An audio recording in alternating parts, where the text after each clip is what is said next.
Testing.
Okay, colleagues, I would like to call the Strategic Planning and Budget Committee meeting on November 26, 25 to order. I'll call on Tim Brubaker to conduct the roll call. Tim. Thank you. Regional Chair Redmond is here. Councillor Craig. Councillor Erb. Councillor Foxton. Present. Councillor Gowing. Chair Harris. Councillor Hunick. Hello. Councillor James. Present. Councillor Liggett. Councillor McCabe. Live from Waterloo. Councillor Nowak. Yep. Councillor Rodriguez. Present. Councillor Salonen. Present. Councillor Shantz. Present. Councillor Verbanovich. Here. And Councillor Wolf. Here. Thank Great. you, Chair.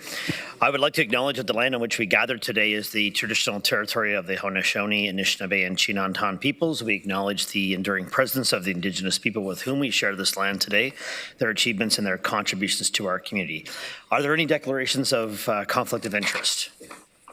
Seeing none, I would now like to entertain a motion to enter into closed session. Do I have a mover? Councillor Rodriguez, second by Councillor Wolf. Please head over to eScribe for the rest of you to vote.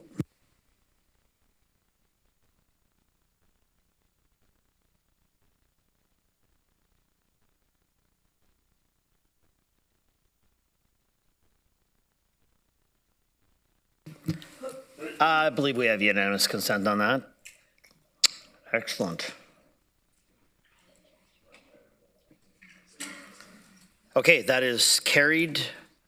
We will see everybody downstairs shortly.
Okay, we will now have a recommended motion to reconvene in open session, moved by Councillor Sallin, seconded by Councillor Shantz.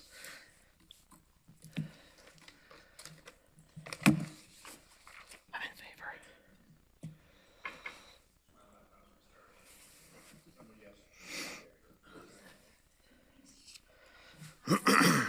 Okay. I think we have unanimous consent. Yes? Yes. Okay, item 6. We are going to hear today from the Waterloo Region Police Service regarding their proposed 2026 budget. I'll call now upon, looks like Ian McLean, Chair of Waterloo Region Police Service Board. And I know you have some of your colleagues, including the Chief here, so I'll let you take it away, Ian, and go from there.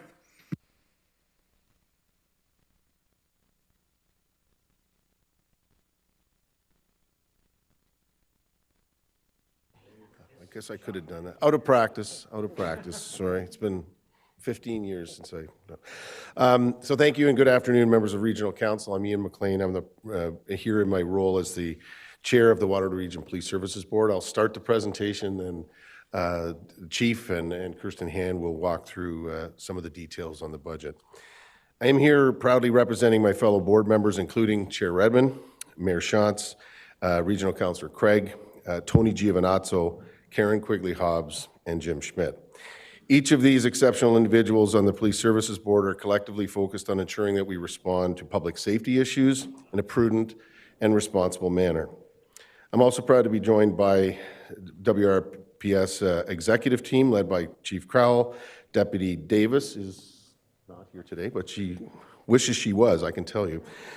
Deputy Fenton and Deputy Goodman. Today is a result of many months of hard work by the WRPS finance team in partnership with regional staff and the board. I'd like to personally acknowledge Director Kirsten Hand and Manager Brennan Reinier, to thank them and their teams for all their efforts in getting us to where we are today. Next slide. I'd like to begin by introducing two foundational documents that provide overall guidance as it pertains to the annual budget. First, launched in 2024, WRPS Strategic Business Plan lays out the core direction of the service with the following 4 strategic commitments: safety, connections, members, and resources. As you'll hear today, the 2026 budget is deeply rooted in each of those pillars.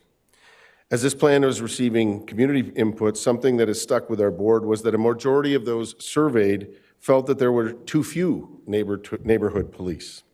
And when asked how WRPS could increase trust and confidence, the top 2 answers were increased visibility and presence.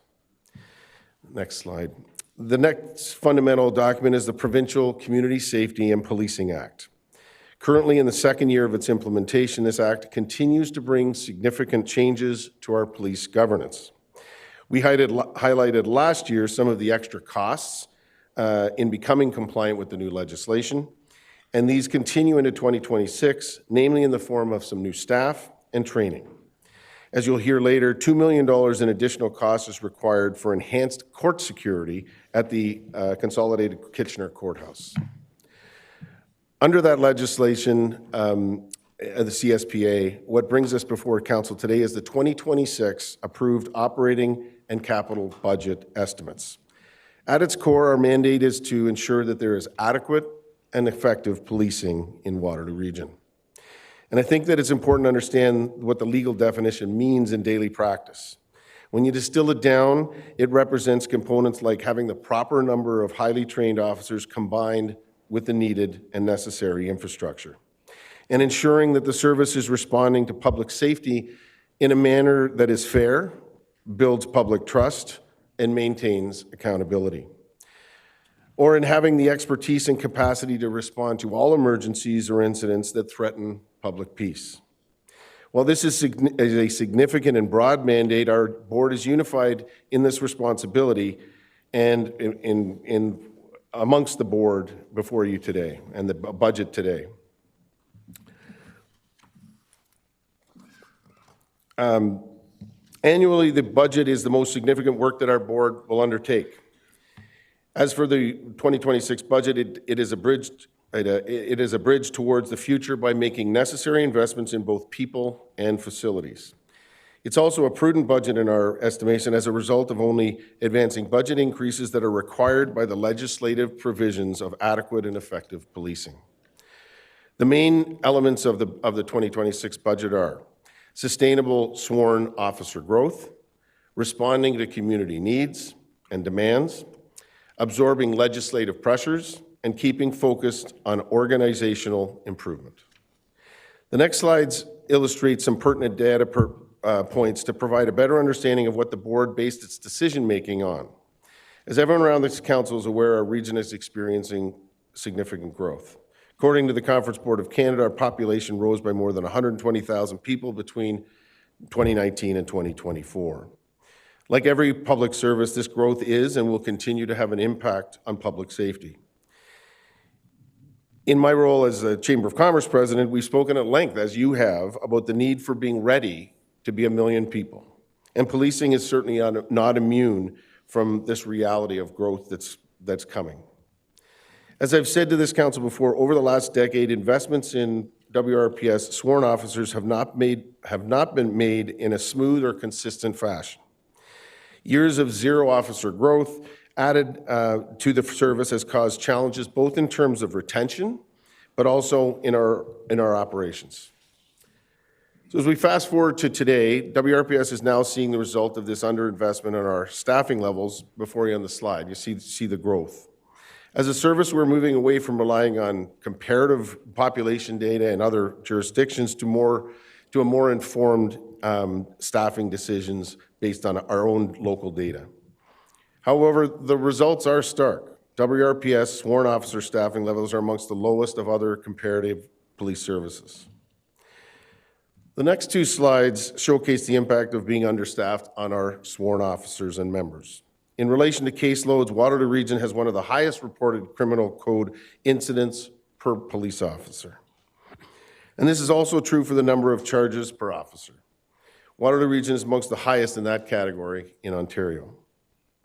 It's important to point out here that community and service is unique, that each community and service is unique. And the budget before you reflects the unique needs and challenges of Waterloo Region. Related to the local needs, we're working with Operational Health and Research Consultants, who is an internationally recognized consultancy that helps emergency services around the world optimize resources to respond to the most effective and efficient way to deliver policing services. And we do that by analyzing current workloads and how demand on those services is expected to change and grow over time. For example, ORH also found that from 2026 to 2030, calls for service are expected to increase 3% year over year. ORH will be completing an exhaustive staffing study that accounts for demands of service, as well as the holistic impact on our members' health. Budget 2026 is the first step in this multi-year journey with ORH and represents a mindset shift. And our board fully supports this workload-driven approach. As you can see in this next slide, response times for priority 2, 3, and 4 calls are expected to decrease by an average of 30 minutes as a result of this staffing plan. So we'll see progress. But to get into more detail, it's my pleasure to introduce Chief Crowell. We're well served as a community and as a board by the leadership of the chief and his team. Our board is proud that we have the budget that we put before you, and frankly, our hope is that you see the wisdom of the investments that are being made in this budget. The board is very impressed with the chief's vision for a modern and equitable police service where both community safety and innovation are prioritized in the interest of the public. So over to you, Chief.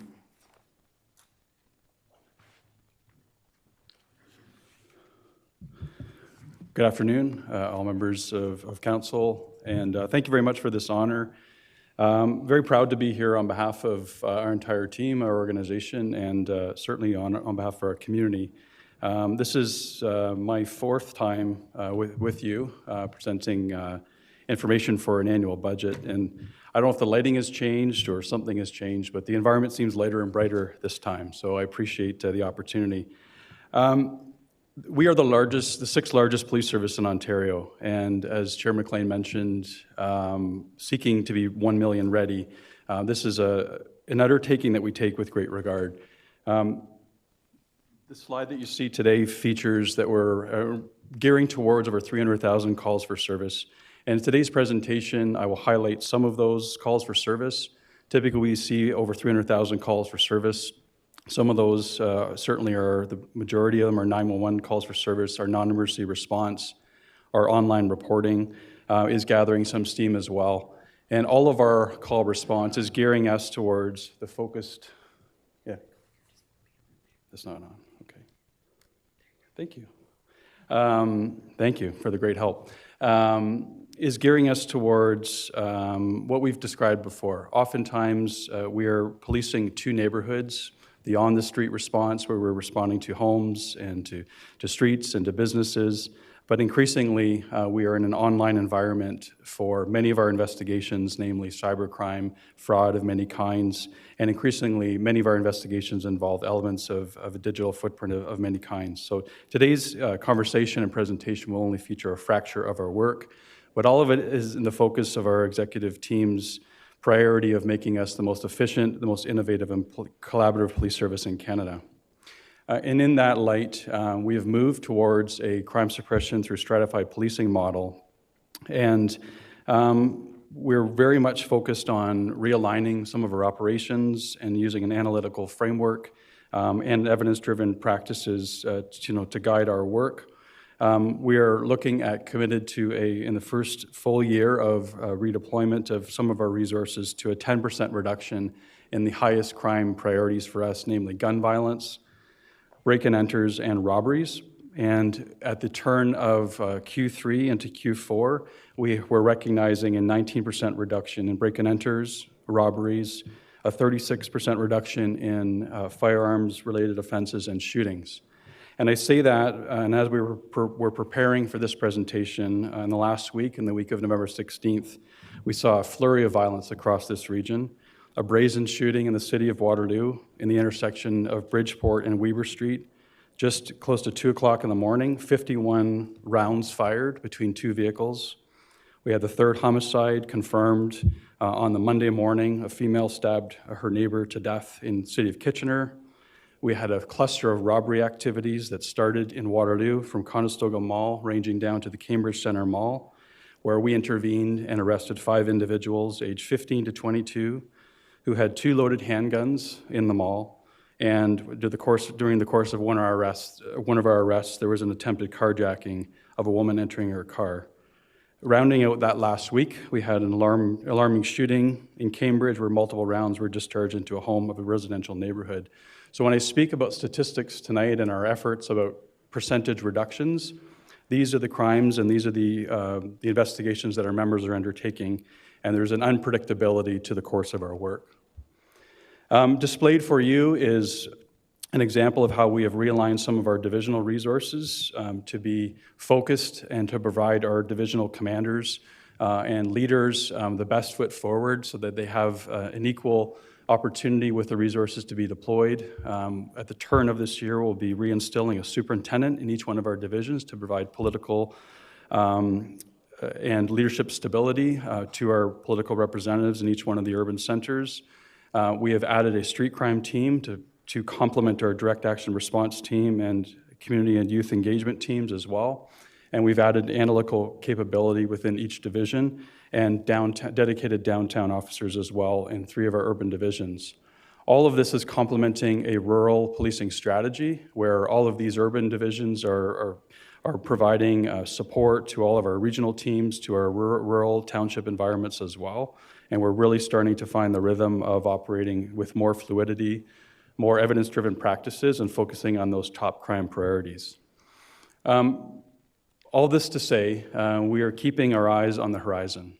We are one of the largest contributors and proponents of our region's community safety and well-being plan, and every one of the 4 identified focal areas is a top priority for us. We're heavily invested in every level of governance, all of the action tables, all of the undertakings through the Community Safety and Wellbeing Plan, and we're very proud to be supporting the new executive director who will be guiding this region, this council, and we hope every municipality and every community leader through these very important initiatives moving forward. This is the work that will change us generationally, and as we continue to respond to the immediate needs, that Community Safety and Wellbeing Plan is immersed in every facet in what we're doing as a police service. In previous years, I've shown some of these nationally and provincially comparative data sets.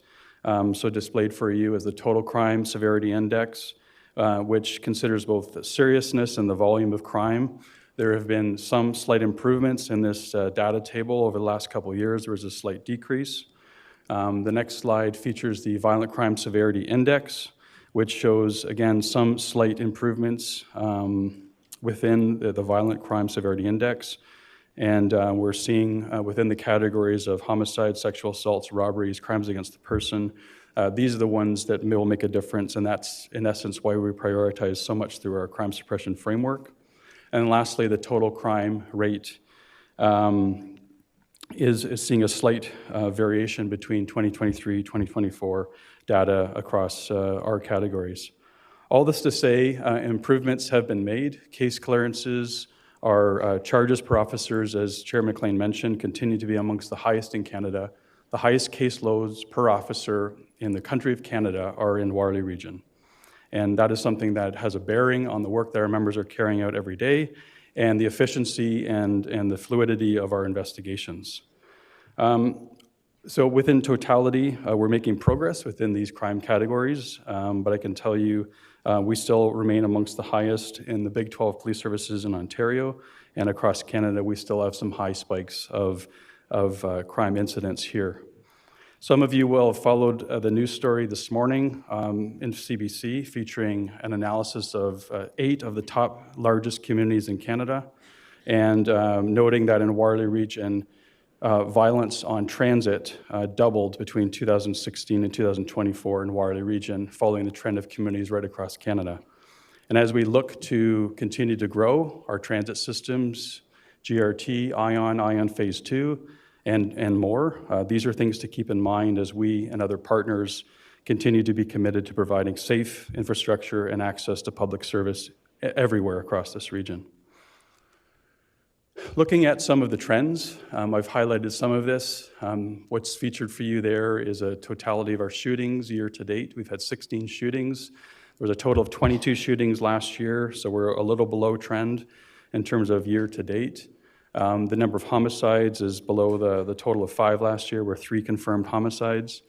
And the makeup of homicides within Waterloo region in 2025 has changed, where we've yet to have a gun violence-related homicide.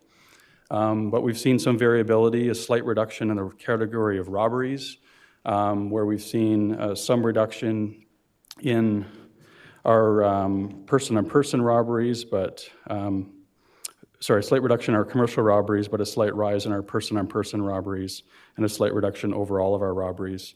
One trend to highlight to council, each one of these is a deep dive conversation, is there is a surge of retail crime occurring across all of our retail locations within Canada, within Ontario, and certainly here. And oftentimes, what starts out as a shoplifting incident, one confronted by security or police, are turning into a violent encounter, sometimes involving a weapon, and that spikes the category of a robbery identification.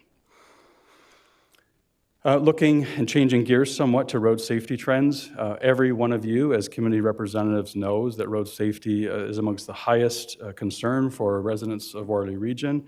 Displayed for you are a number of the categories in which we're conducting enforcement visibility as much as possible. You'll hear later on for a proposed investment of a dedicated road safety team, but we have seen as much effort as we're putting into the enforcement capabilities. These are challenging investigations to undertake. We're trying to be everywhere we can across the region of Waterloo to drive down the fatal 4 offenses: speeding and aggressive driving, impaired driving, seatbelt use, and distracted driving. And we've seen a combination of successes, but also some challenging categories for those offenses. Drawing attention to some of the outcomes of road safety, I do want to draw attention to one continuing trend. I mean, when I present to council or the community a year-over-year trend, it does not always carry a lot of context and weight. But one thing that has been sustained is the level of fatal and serious motor vehicle collisions. So year to date, we've had 11 fatal collisions in Waterloo region, 12 deaths from those 11 collisions. That may have changed as of this morning. But we're averaging, for the past 5 years or 6 years, 15 fatalities a year. And I point that out to you because the categories of homicide has been relatively stable, 5 homicides a year for the same period, but year over year, 15 fatalities on our roadways. And what's also stark is that 72% of fatal collisions this year have occurred on our rural township roadways. About a third of all of our road safety charges are related to the Fatal 4 offenses. And we've seen our total capacity year to date diminish by about 12%. Each one of our major incident collisions, whether it's a fatality or serious injury, is a major investigation. It takes hours upon hours and expertise to ensure that we're doing diligence to the family and victims impacted. And so I just want to instill to you our commitment to road safety, and I expect you may have some questions about the future of that commitment moving forward.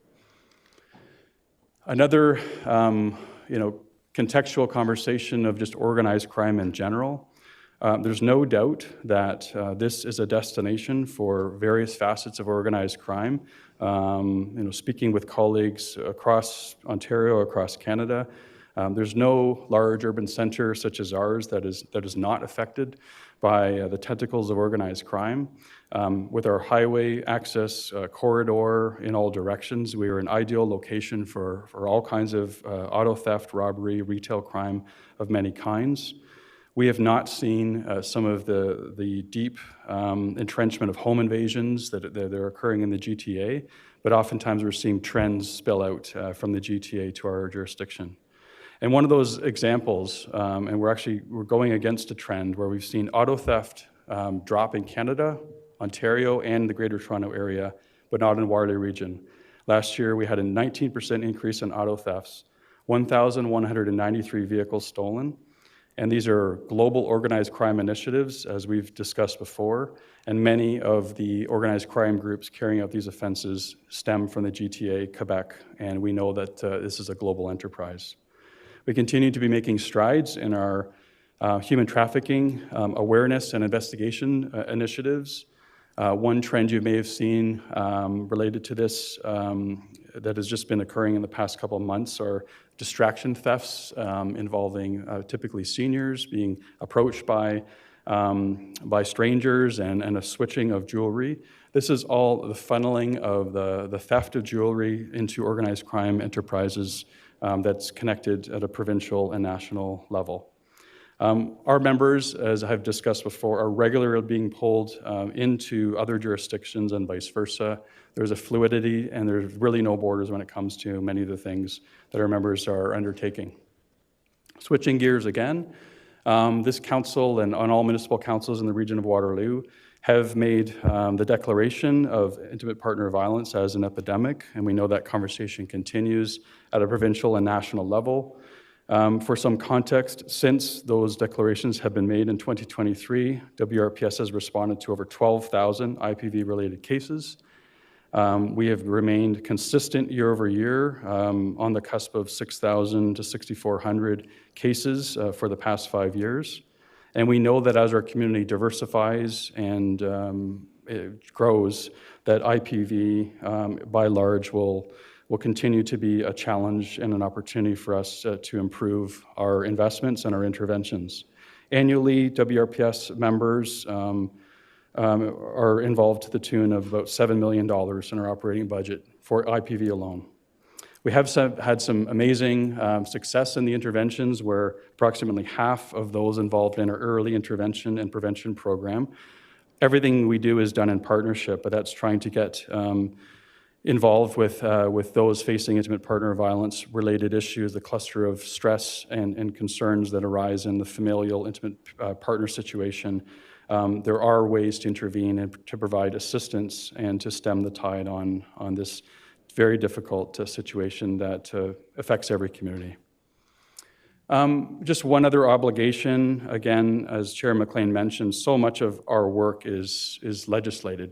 We are one of the largest police services in Ontario, and as such, we have a public order capacity that is legislated for this community and beyond. So being part of what they call the Western Hub, we provide public order support to this region and vice versa. We partner with other agencies for large-scale deployments to allow for sanctioned, unsanctioned, scheduled, unscheduled public order deployments. And as displayed for you in the past number of years, we have seen a large increase in the total number of public order deployments. New for this region in the past 2 years has been the requirement for us to provide a dedicated public order deployment into Kitchener for Victoria Day and Canada Day. And just for one single deployment for St. Patrick's Day, you see displayed that we're over the $300,000 mark. This is not a Waterloo region issue. This is something that's occurring across Canada, across Ontario.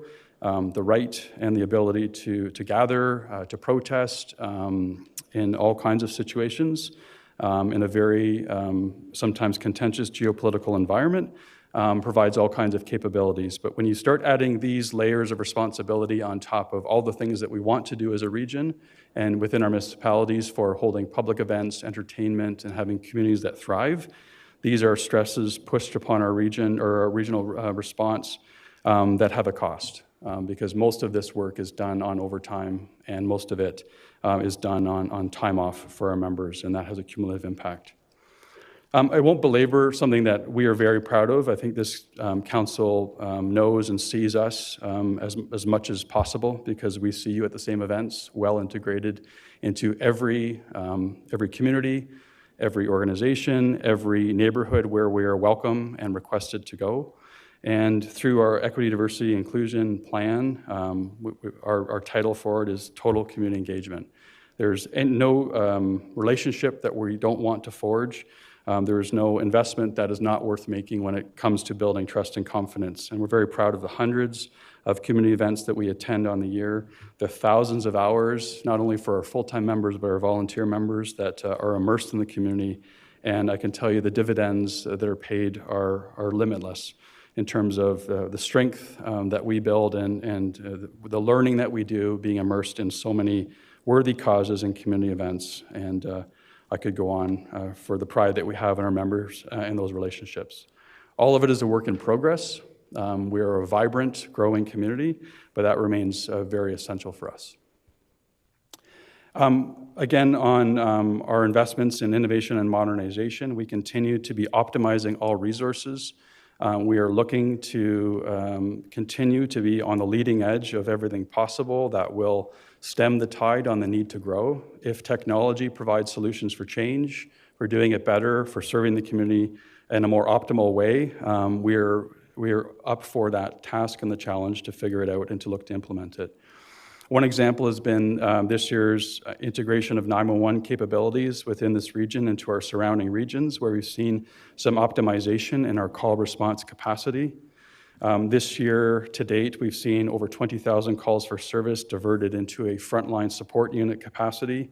And we continue to look for optimization for virtual response models that exist globally to great success, and we want to bring those capacities increasingly to Waterloo region to ensure that our community has the best capability to reach us, to report, and to ensure that safety is met on all levels.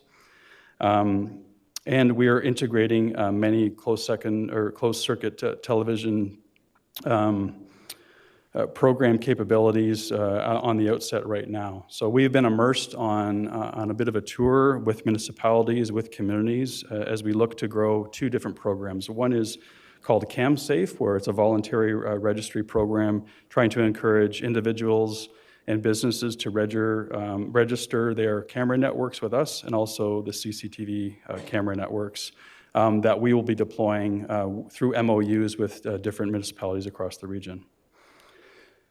So as I just focus in on one project that I know has been raised as a focal point recently at Council through the capital planning, and also in previous engagements, I do want to focus on the future that we're seeking to build with the Public Safety Communications Center. And I just want to pause to provide everyone an ample opportunity to understand some of the background and history in terms of this project. And I want to instill a few points. One is this is not a police project. This is a Region of Waterloo project. It has been in the works for over a decade, and this is a responsibility that is born to us through the arrangement that is decades old with the Region of Waterloo, and is a piece of critical public safety infrastructure that fulfills a couple obligations. One is through our board's obligation to provide necessary facilities and resources to ensure adequate and effective police service delivery, but also to the region through the Municipal Act and the responsibility to maintain, operate a centralized communication and emergency response system. So where we are in the planning is we're well down the road of a multi-year implementation of this project. And on behalf of the Region of Waterloo, we've been very proud to carry this responsibility for decades. On display to the screen is the number of 911 calls for service. Almost 3/4 fall to police, 17% to paramedic services, and approximately 10% for all combined fire services in the region. The current public safety answering point, which is the technical name for the communications center, is currently end of life. It has been so for many years. I long ago worked there myself, and I can tell you in the turn of 2010 to 2012, it was veering end of life and has reached that point. It is not ADOA compliant. It is overcrowded and noisy. The footprint for the workstations does not meet industry standards. We have issues with climate variation, natural lighting. We have lack of access to many industry standards for this type of operations, such as on-site training, meetings, regular office filing space, kitchen break, quiet access areas. And one point that I want to instill here is that the members that work in communications and our real-time operations center currently comprise 10% of the workforce of WRPS. So ranging from 100 to 125 members. This facility is also used currently 24/7, 365. So every second of every day, the Public Safety Communications Center, as it exists right now, at WRPS headquarters, is in use. And when we come to some discussion and critical points of thinking about investments in infrastructure, let's think about what we build, what we use, how we use it, and what the impact is. Because this facility that we're seeking to build is used every second of every day. And we're looking at a horizon of 50 years. We're looking to, as we've been doing with the Region of Waterloo, to project plan. And this has not been a mom and pop shop. We've been leaning on decades of research, decades of multiple consultant reports, names that you've heard before, the Kimball Report, POMAX Report, Apex Pro reports, the Dispatch Model Review Working Group. There was a report on the helicopter crash that occurred. There was a pending Barkwell-Holland report. We're working with leading architects who have global expertise in communications center design. And most importantly, we're also leaning on provisions from the Nova Scotia Mass Casualty Commission. And we have yet to meet a public safety expert who does not support the direction in which we are proposing, the design, the operations, the implementation, and also wanting to continue our model consultation with the best in-class public safety models within Canada, North America, and globally. It's very important that this council and the public understands that we do not just serve WRPS technology and deployment. We also support the larger public safety infrastructure in many ways. We're the lead agency for ESCO, the Emergency Services Cooperative Ontario. We provide technological procurement for Brantford Police, Guelph Police, Stratford, South Simcoe. Recently, we onboarded LaSalle Police and Guelph Fire. And we support every municipal fire agency within this jurisdiction as well through the provision of the technology. The 911 call that comes in through the WRPS Center is downloaded, whether it's to OPP, paramedic services, or to the area municipality fire services through the City of Kitchener. So there is an opportunity before us with many facets of partnership, but just operating on what we know today, I can tell you that the cost consolidation, the thoughtfulness that we're seeking to put in, we believe, in terms of visioning future models of response, are well worth it. When we look at next generation 911 today and what it will be tomorrow, will change the face of how we deploy as a police service, how all emergency services deploy, and how we provide service to the community. We're on the cusp of moving to text to 911 capability. Soon we have the community will have the ability to provide photo and video to 911 capability.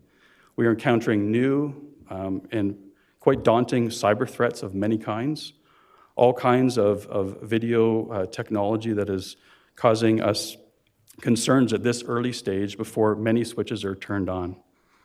Most importantly, within this proposed center will be a real-time operations center, which will be a critical connection point for multiple video feeds of many sources. Many communities around the world have been operating in a modernized capacity for decades. Integrated camera technology that can provide all kinds of public safety advantages, interventions and deployments that consolidate costs in many ways. This region, within just a couple of years, will see the mass deployment of remotely piloted aerial systems, otherwise known as drone technology, to allow us eyes on scene and eyes on site to provide many capabilities. Things like advanced weather mapping. The center will also host an emergency operations center, and we hope that will continue to serve as a rallying point for innovation and interoperability collaboration moving forward. Most importantly, just for this council to consider is our responsibility is to uphold the standards of emergency preparedness and an emergency response. If you start to envision the capabilities of a mass violence incident, a natural disaster, a flood, a tornado, the critical infrastructure that we have with all of our systems, our airport, our transit systems, industrial disasters, and any combination thereof, this is the center where collaboration and deployment is essential. And so the work that we're putting into this is worthy of dialogue, it's worthy of scrutiny, and it's worthy of comparison with other community projects. And yes, this is a capital project, but it is one that will define emergency service operations and drive our shared future. So with that, that's probably the start of our conversation about the Public Safety Communications Center. In closing, for my portion of this three-act play, I just want to highlight a couple things about member health and staffing. We are continuing to make great strides in the efficiency of our operations. So the investments that the board has made in recent years to catch up to, at that point, was 2022 levels of staffing. It's taken us 3 years to reach a proposed deployment capacity that was highlighted in 2022. We took that time to right-size the service, and that was just for a frontline capability. But within the last year, through great work of our overtime working committee, we have, to this point in the year, achieved a 19% reduction in total overtime hours, and we hope that to be sustainable to the end of the year and into 2026 as we continue to align the proficiency of our operations.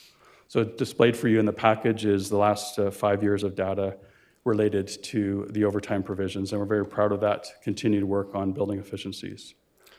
Lastly, for my portion, before the questions and answers and before I turn things over, is just to highlight the great work we've done in hiring. So we have done incredible work for marketing the service, for finding the talent that's available.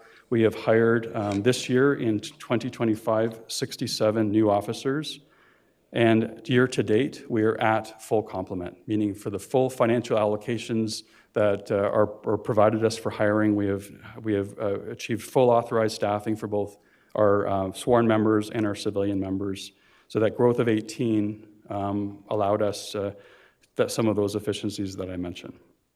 So I'll now turn things over to Ms. Kirsten Hand, our Director of Finance and Assets. Thank you. I'm going to take you through a couple slides now in relation to the operating and capital budget. The approved 2026 operating estimate by the board totals $272.6 million, which represents an increase over the previous year of $20 million or 7.98%.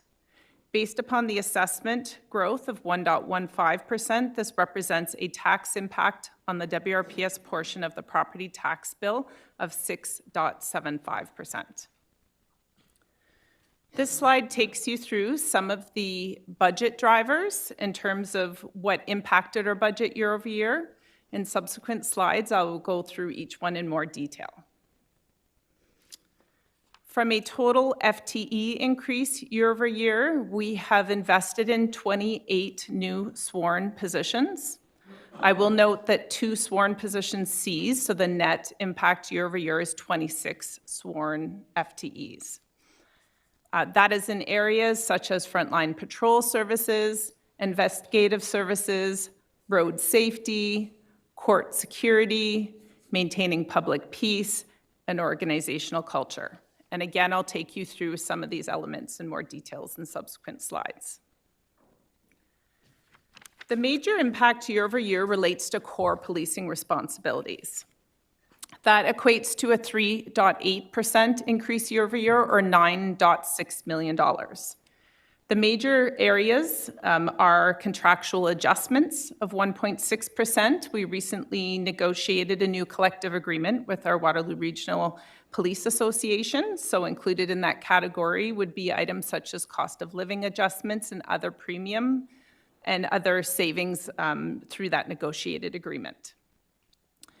We saw wellness and benefit increases of 1%. That includes areas such as WSIB increases to our extended health care program, retiree benefits, the fact that as salaries increase, some benefit items also increase, such as OMERS. We also saw some non-expansion staffing costs. So this predominantly relates to some of our cost recovery models. The first being the Emergency Services Cooperative of Ontario that the chief mentioned, where WRPS takes a lead in providing technology to other police services and fire agencies. In that area, we did increase by 2 FTEs, 1.5 of that related to annualization of positions added in the 2025 budget, and 0.5 relates to additional supports required. In our voice radio cost recovery model, so that's where WRPS provides P25 voice radio technology to the region of Waterloo, we did increase by 1 FTE. I will note that on this side, the cost per radio going into 2026 actually decreased year over year due to some negotiated contract savings. And the last item I'll just refer to in this category is we continue to invest in our active staffing model to ensure that when we see members off on WSIB, that we're able to backfill those members so that our resources can handle workload demand. And areas that are impacted by this are areas such as the communication center. We have invested in some technical solutions, so that relates to information technology, such as security, artificial intelligence, factoring in any inflationary adjustments, and some training increases. And we also saw some other expense increases, such as rent, legal and consulting fees, and fleet maintenance. We also saw revenues increase. That both relates to our ESCO cooperative, volumes of record checks, paid duty, and additional grants year over year. I'll also note that we did review our fees and charges bylaw and incorporated increased fees within that category as well. The next category relates to base staffing expansion. So this includes the 13 sworn members to frontline patrol services. As the chief mentioned, 9 are for new patrol constables, which supports the ORH consultant review recommendations, 2 additional superintendents so that 1 superintendent per division is available, and lastly, 2 street crime FTEs. And that's the last piece of implementing crime suppression, is a street crimes team at our South Division. We included 6 sworn members for investigative services. The areas there impacted are break and enter, human trafficking, firearms, and intelligence-related activities. 0.5 FTE to the public safety team, 0.5 for organizational culture.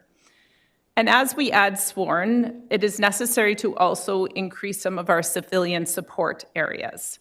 So we have a staff planning committee that reviewed 22 requests for civilians to be added to the budget. And through that review, it was determined that 13 would be included. For any staff expansions, both sworn and civilian, detailed business cases are required that cover workload assessments, reviews of alternative service delivery methods, and there's quite a robust review of what goes forward. Some of the 13 civilian professionals that are being invested in includes 2 cadets. This is a very successful program that was implemented in 2024 and would allow 1 cadet per division per platoon. Investments in our records management area, so as workload increases, we also need to ensure that we have the proper resources there to deal with areas such as digital disclosure and inputting the necessary data into our records management systems. There's been investments in technology, modernization, cybercrime, and strategic planning. So all of these items equated to a $4.6 million increase year over year, or 1.8%. The next item relates to asset renewal. WRPS is very committed to the region's strategy, pay-as-you-go. In 2017, WRPS created a reserve and reserve fund strategy that later resulted in a formal policy in 2020. There's 2 elements to this policy that aligns with the region's strategies. First, ensuring that we have adequate reserve balances for our capital program, and ensuring that renewal projects are funded through reserves as opposed to debt. So as a result of that, we did see some contributions to reserves increase, which totaled about $2.5 million year over year. This resulted in us achieving that strategy, and I just want to highlight a couple of the achievements from that perspective. So for the past 5 years, WRPS has issued no debt related to renewal projects. It has all been for growth projects, with the previous 2 years, 2024 and 2025, with no debt issued. In terms of looking forward, our facilities renewal plan is 100% funded by our facilities renewal reserve, so no debt is required for the next 10 years for that program. For vehicles, for non-growth related vehicles, we are 100% funded by our vehicle reserve for the next 9 years. And for other non-growth capital projects, we are fully funded for the next 3 years and are committed to working with the region to continue to mitigate any debt issuance for any non-renewal related projects. The second piece of the strategy relates to unfunded liabilities. So similar to the region, we do an annual review of our reserve and reserve funds. And we look at what the balances in the reserves are, what the targets are, and that helps inform our budget process. As a result of that, we are increasing some of our contributions to some unfunded liabilities, mainly the sick leave reserve fund and the future employee benefits reserve fund, to help mitigate any funding shortfalls. Both of these strategies equate to 2.9 million increase year over year, or 1.1%. The next item is court security. So the chief discussed this a little bit previously. So our in-person court volume has increased to pre-pandemic volumes. We've also seen an increase in violent incidents at our courthouses in the Waterloo region. We recently received direction from the Minister of the Solicitor General to provide enhanced security to all courthouses in the Waterloo region, including the Provincial Offences Court. So as a result, to meet that recommendation, we would require expansions of 5 special constables and 2 sworn members. At the same time, our provincial grant, court security and prisoner transportation, decreased year over year by $600K. So unfortunately, that resulted in a net unfunded court security budget of just approximately $6 million in our total budget. We are keenly aware that the grant does not first cover costs and decreased as our costs increased. So in collaboration with the Ontario Association Chiefs of Police, our finance committee, of which I'm a vice chair on, we issued a resolution to the government to advocate for better grant administration, and namely the Court Security Prisoner Transportation Grant was named in terms of ensuring that it increases annually and is sufficient for municipalities to cover their court security costs. The impact year over year for this category was $2 million or 0.8%. The next item relates to road safety. So as the chief mentioned, our enforcement capacity has been challenged in recent years. Therefore, we're proposing a full-time road safety team dedicated to that traffic enforcement. This would be comprised of 6 sworn members, and it would also provide immediate impact to our frontline patrol units in that officers no longer would be pulled for those activities. The impact year over year is $1.2 million or 0.5%. The last category that I would like to go through is that within our WRPS budget, we do provide support to some regionalized services, including the Public Safety Answering Point, or 911, dispatch services for municipal bylaw, support for funding for the Region of Waterloo Community Safety and Wellbeing Plan, including funding the Executive Director position, and continued support of regional and municipal emergency management activities. Overall, across our operating and capital budget, there is $9 million invested within the WRPS budget to support these regional initiatives.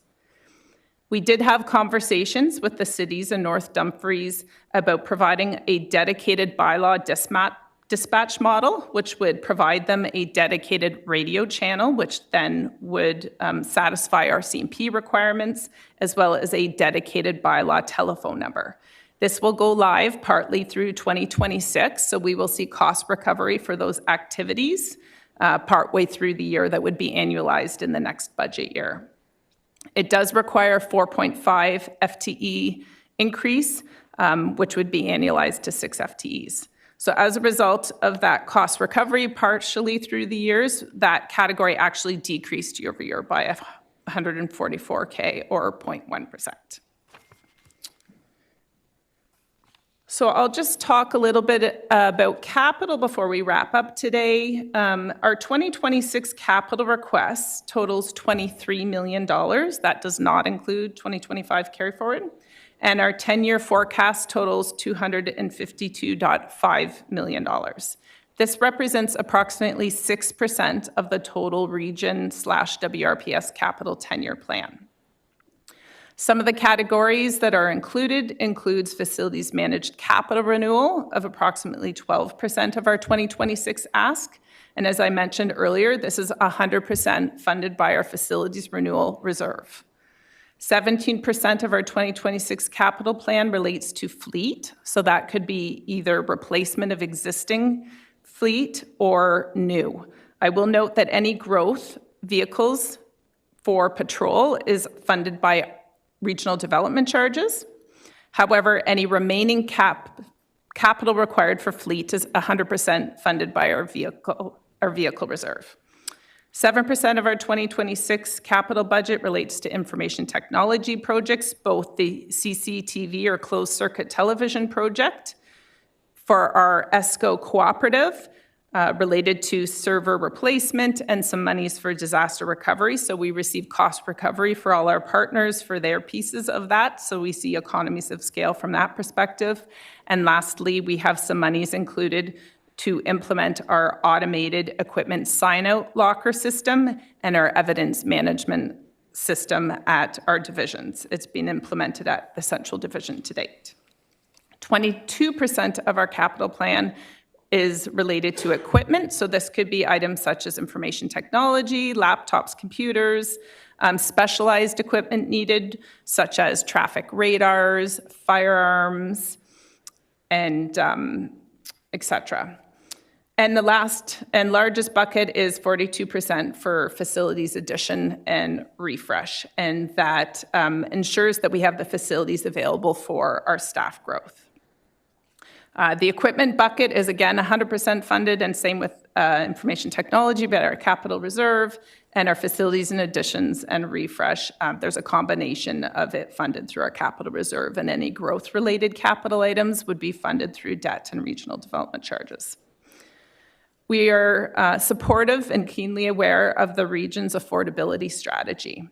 We have worked with them throughout this process to defer $4 million outside of the 2027 and 2028 years, which we know is a challenging years.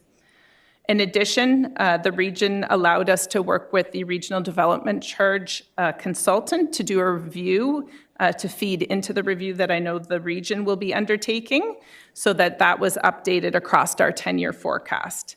And as a result of that exercise, we were able to reduce $50 million out of our tax levy debt. 48 million of that went to the RDC debt category and 1.3 million to RDC reserves. So we were able to reduce $1.3 million of debt across the time frame as well. So just to close, we remain committed to work with the region and to mitigate debt issuance and ensuring that renewal projects are funded appropriately through reserves and comply with the pay-as-you-go strategy. Thank you.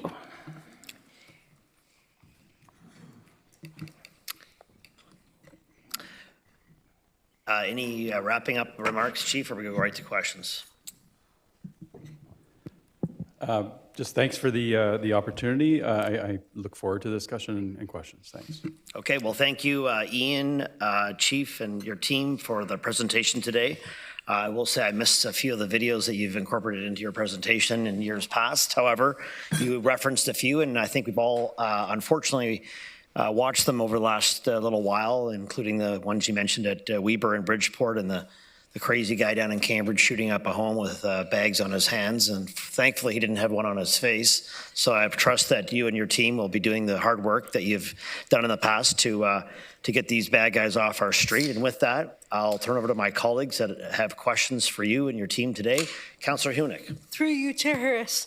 Thank you, Chief Kroll, for coming today. Thank you for your collaborative approach with Regional Council, regional staff, and the community at large. I have two questions, one with respect to road safety and one with respect to the proposed communications center. So I know that police forces across the country were in favor of speed cameras and wrote to Premier Ford about the utility of them for improving road safety. Unfortunately, they have been cancelled. They are no longer. And since then, I have community members messaging me that they expect 24-hour surveillance in high traffic areas. So could you speak to how you are trying your best to fill that gap, but also the extra costs that WRPS and the taxpayer at large is bearing because speed cameras are no longer?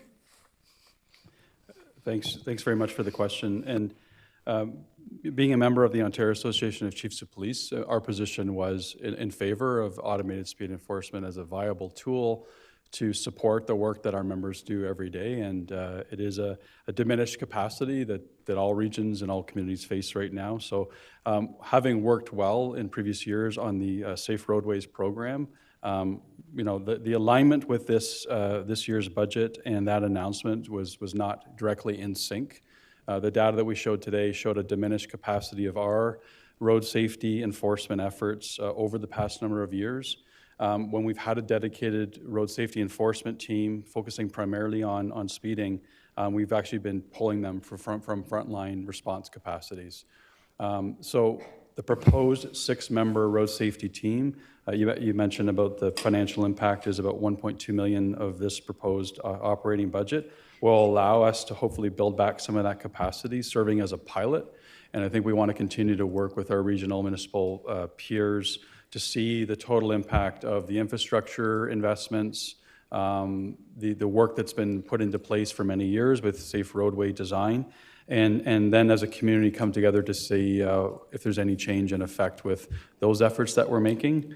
I can tell you, having been around to every township and municipal council On rotation, road safety remains the top concern for, I think, every community representative. And I laid for you today the impact in terms of fatalities and major injury collisions. They're formidable. So I think we need to be doing more as a community, but I still think we need some more time to assess the impact of that decision. Okay, and I didn't mean to make it purely financial. If you want to speak to workload impacts, you're welcome to do that as well. But if you have anything to add to that, then that's great. Otherwise, I can move on to my question about the communications center. Sure, I think, I just wanted to instill, because I think there has been a discussion in previous years about opportunities for different types of deployment, and I've said to this council before, those road safety interactions, for the majority, turn out to be great interactions with the public, but they are our most dangerous encounters. And so we require still that armed police service response to many of the traffic stops that we're doing, because we're encountering more weapons than ever. So in addition to road safety issues, I just wanted to highlight something that wasn't highlighted explicitly today, is some of the dangers that our officers are facing when conducting those road stops. And so when we're looking at reducing traffic fatalities, road safety in general, we'll need to continue to invest, because the work is complex. And I don't want to move on to my next question without expressing thanks for the work that your team does to put their lives on the line for our road safety. And so thank you for that. Thank you. Switching gears just a bit, I think a mutual goal of Regional Council and WRPS is crime suppression. I'm of the belief or the knowledge that when people's basic needs are met, they are less prone to crime. And basic needs include housing, which for right now is a major stress on municipal governments. So how this relates to the communication center is, I'm wondering, do you know of any other municipalities or regions across the country that are currently bearing the cost of a similar communications center, in addition to the housing pressures that we all face? Well, certainly every community in Canada is going through the implementation of next generation 911 technology. So I can tell you that every partner that we're speaking to nationally, provincially, and internationally is going through a modernization of their design. So to your direct question about having one communications project, versus housing, in terms of priorities, every community would be facing the same. We have a national housing crisis, but we also have a growth crisis, I would characterize, in this region when it comes to improving our infrastructure. And as I described earlier, our emergency communications infrastructure is out of date, largely for the facilities that we require today and for the decades to come. So what we could spend any amount of time diving into the design and the level of investment that we're moving ahead with. But I think it's a very complex and intricate conversation about the staging of the growth that we feel is required, the density of technology within that center, and the redundancies that are required are immense as well. So disaster relief capability, the square footage cost is considerable, but it's built to not fail when we have the most critical part. So if you want to clarify me in terms of exactly what you're positioning here. Yeah. Sorry about that. If I could just clarify my question. I realize that the communications center will eventually be an asset for our community. I'm concerned about affordability at this point, and I'm wondering if other municipalities are bearing similar costs, or if there are other funding partners that we can draw on, because I'm not sure that regional taxpayers can afford to pay for this right now. What I would characterize that we can't afford not to pay for it.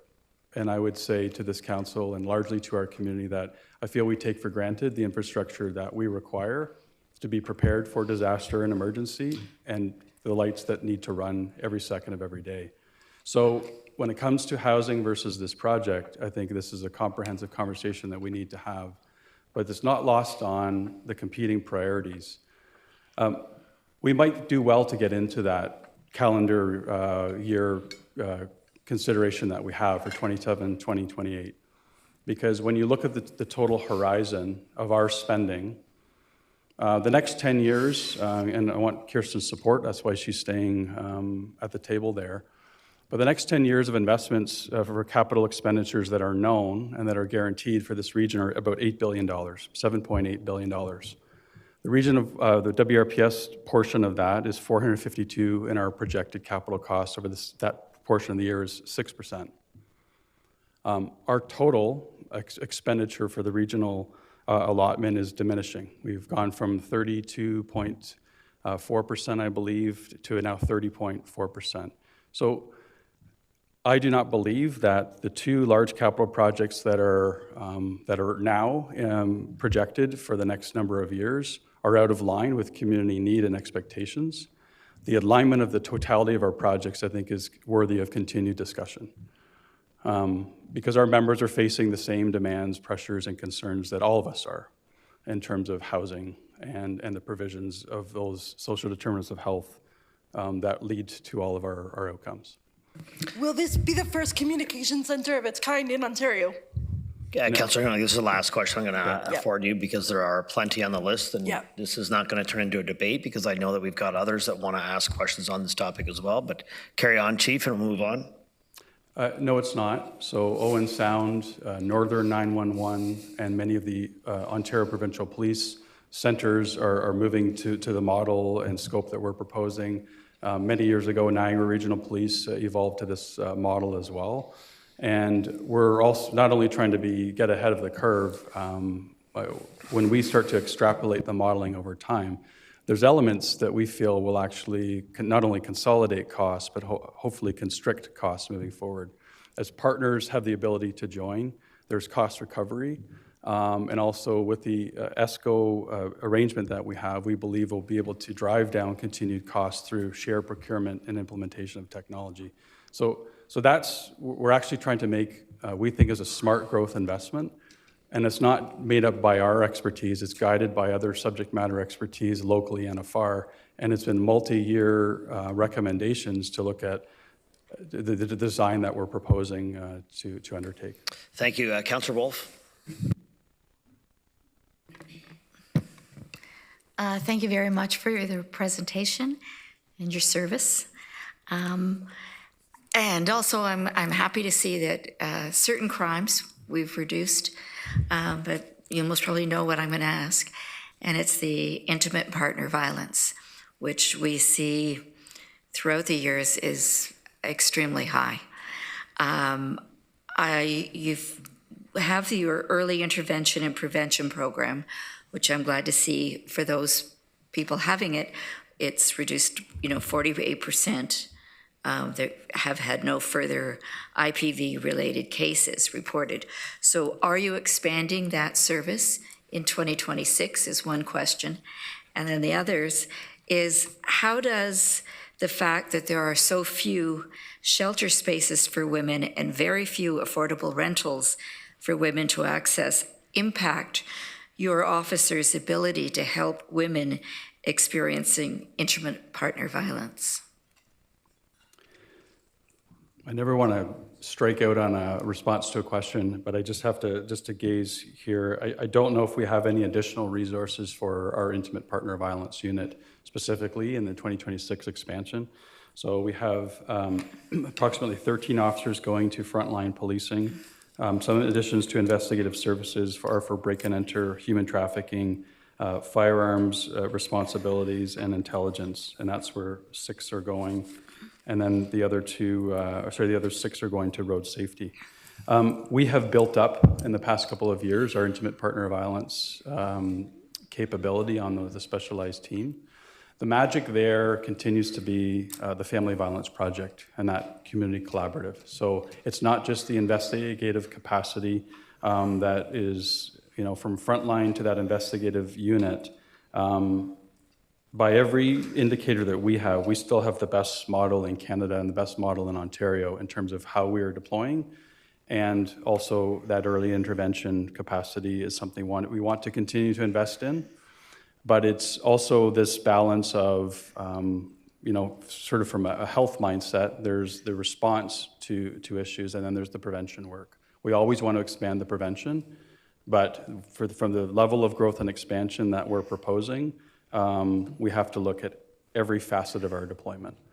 For the second part of your question, I mean, we know that the continuum of housing needs and the precariousness of housing opportunities has a part in some of the issues related to security and the ability to seek refuge and safety support and security.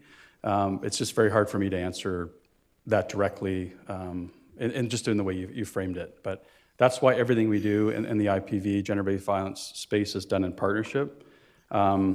We've had some enhanced capacities to that model. If the community's not aware, there's been a new director to oversee the Family Violence Project. The governance model is being lifted. We're continually advocating for more resources from the provincial government. And we believe there's a whole renaissance that is still required there for that whole model, including new space, enhanced collaborative partnerships, and probably a broadening of the model as it is. And sort of following up, right now, the region is spending, I don't have the figure, but I will get it later, many thousands, maybe millions of dollars on security, third-party security. For instance, at 84 Frederick, which is a women's shelter, it's $650,000 a year. Now, you're asking us for 20 new officers, and obviously we are putting money into the police force. Is there any way you can help us with some of this security? Because I know that when there's a problem, the security officer phones the police. So is there any way that with how you, I don't know, in terms of operating, that you can assign officers to an area where you know, for instance, that you've got a women's shelter, or, so that we could spend less on private security and be able to depend more directly on the police? Everything for me and us is always on the table in terms of how we can maximize our efficiency, our partnerships, our capabilities.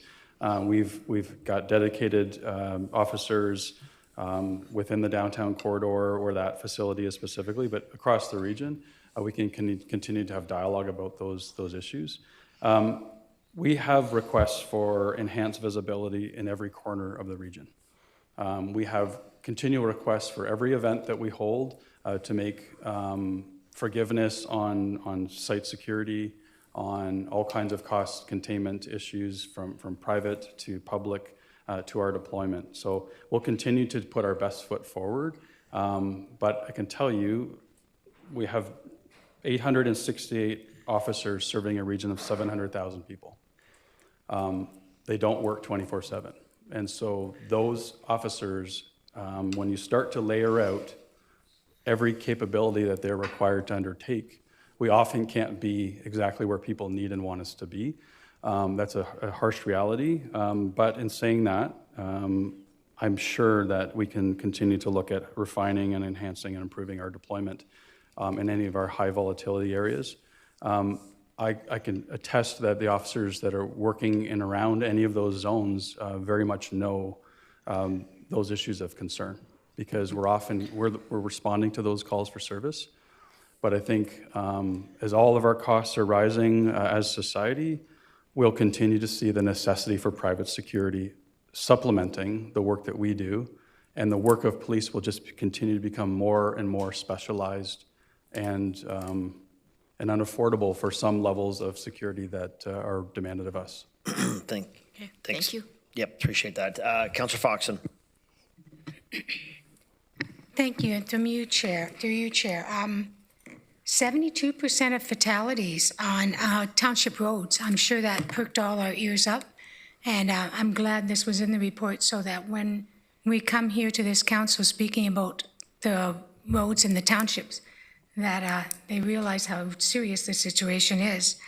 I was really 36 charges in human trafficking and 150 investigated. I don't think we realize again in our community how much human trafficking is going on. And I have to tell you about a situation that my daughter knew about, and a friend of hers daughter was taken. And but the daughter had reached the age of 16, and so when the police came to investigate, she had the right to refuse them. And that was sad. And that was a sad situation. 1% tax increase, is that 2.5 million?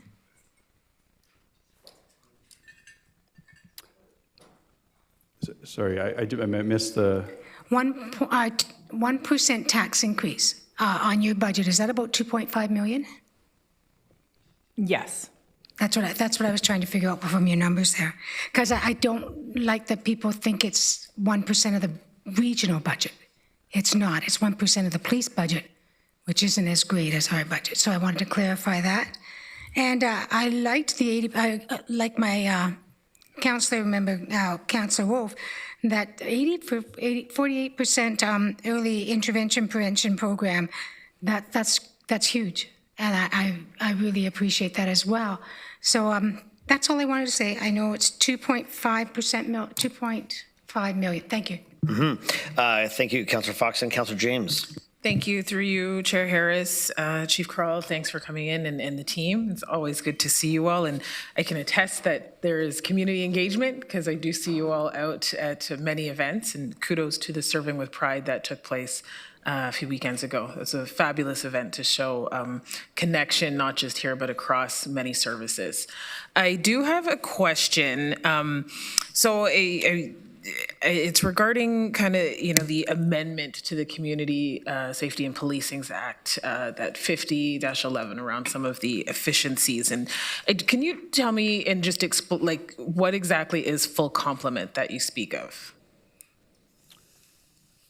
What does that mean, full complement? So I was just not meeting the legislation with that. So when I've mentioned we have full authorized staff, so essentially last year we were financed for 868 officers and 481 civilian members. So we have, through the course of the churn of our human resources, we have essentially those bodies hired and operating. So we do not have what we've had in previous years, essentially like a salary gapping provision, because we had these waves of people that were not available to us. So when I've mentioned we've achieved full authorized staffing is for the budgetary provisions of 2025. We have met the hiring mandate to find those people, and we have them either in training or operating. Okay, and then of the new officers the sworn officers, are any of those like legislative positions? Are they legislated? So currently there's no legislated minimum staffing model for the province. So the Inspectorate of Policing, which is a new authority that came in with the Community Safety and Policing Act, is looking at essentially response times, which will hopefully bring some clarity on minimal community response capacity and expectations for small, medium, and large and Indigenous services across the province. So we've been contributing heavily to data sharing and hoping to model as much as we can, because we believe that will be a step forward for our community. We report quarterly on all of our response capacities in terms of our response times and so on. But to your question, there's no legal obligation to mandate the growth that we're proposing. But by the metrics that we're putting forward, as was displayed from our standpoint, we're catching up for years of non-investment. And by the metrics of officer to population, workload, charges, cases per officers, we're amongst the hardest working, most burdened police officers in the province of Ontario by a lot.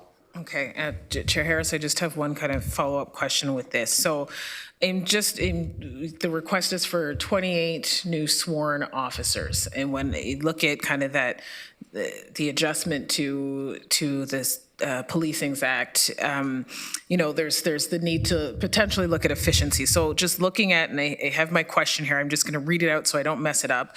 If special constables are significantly more cost-effective than sworn officers, and what you're saying is those positions are not legislatively required. Has there been any evaluation of looking more at special constables? And I sit on the policing task force for AMO, so this is coming from some of those conversations that I've had, thinking about like the county of Brant and Brantford, where they've looked at special constables as opposed to sworn officers. Like, has that been part of the discussions? And you mentioned that you work with the county of Brant and Brantford, so just kind of looking to expand on that and looking at additional ways in which to address.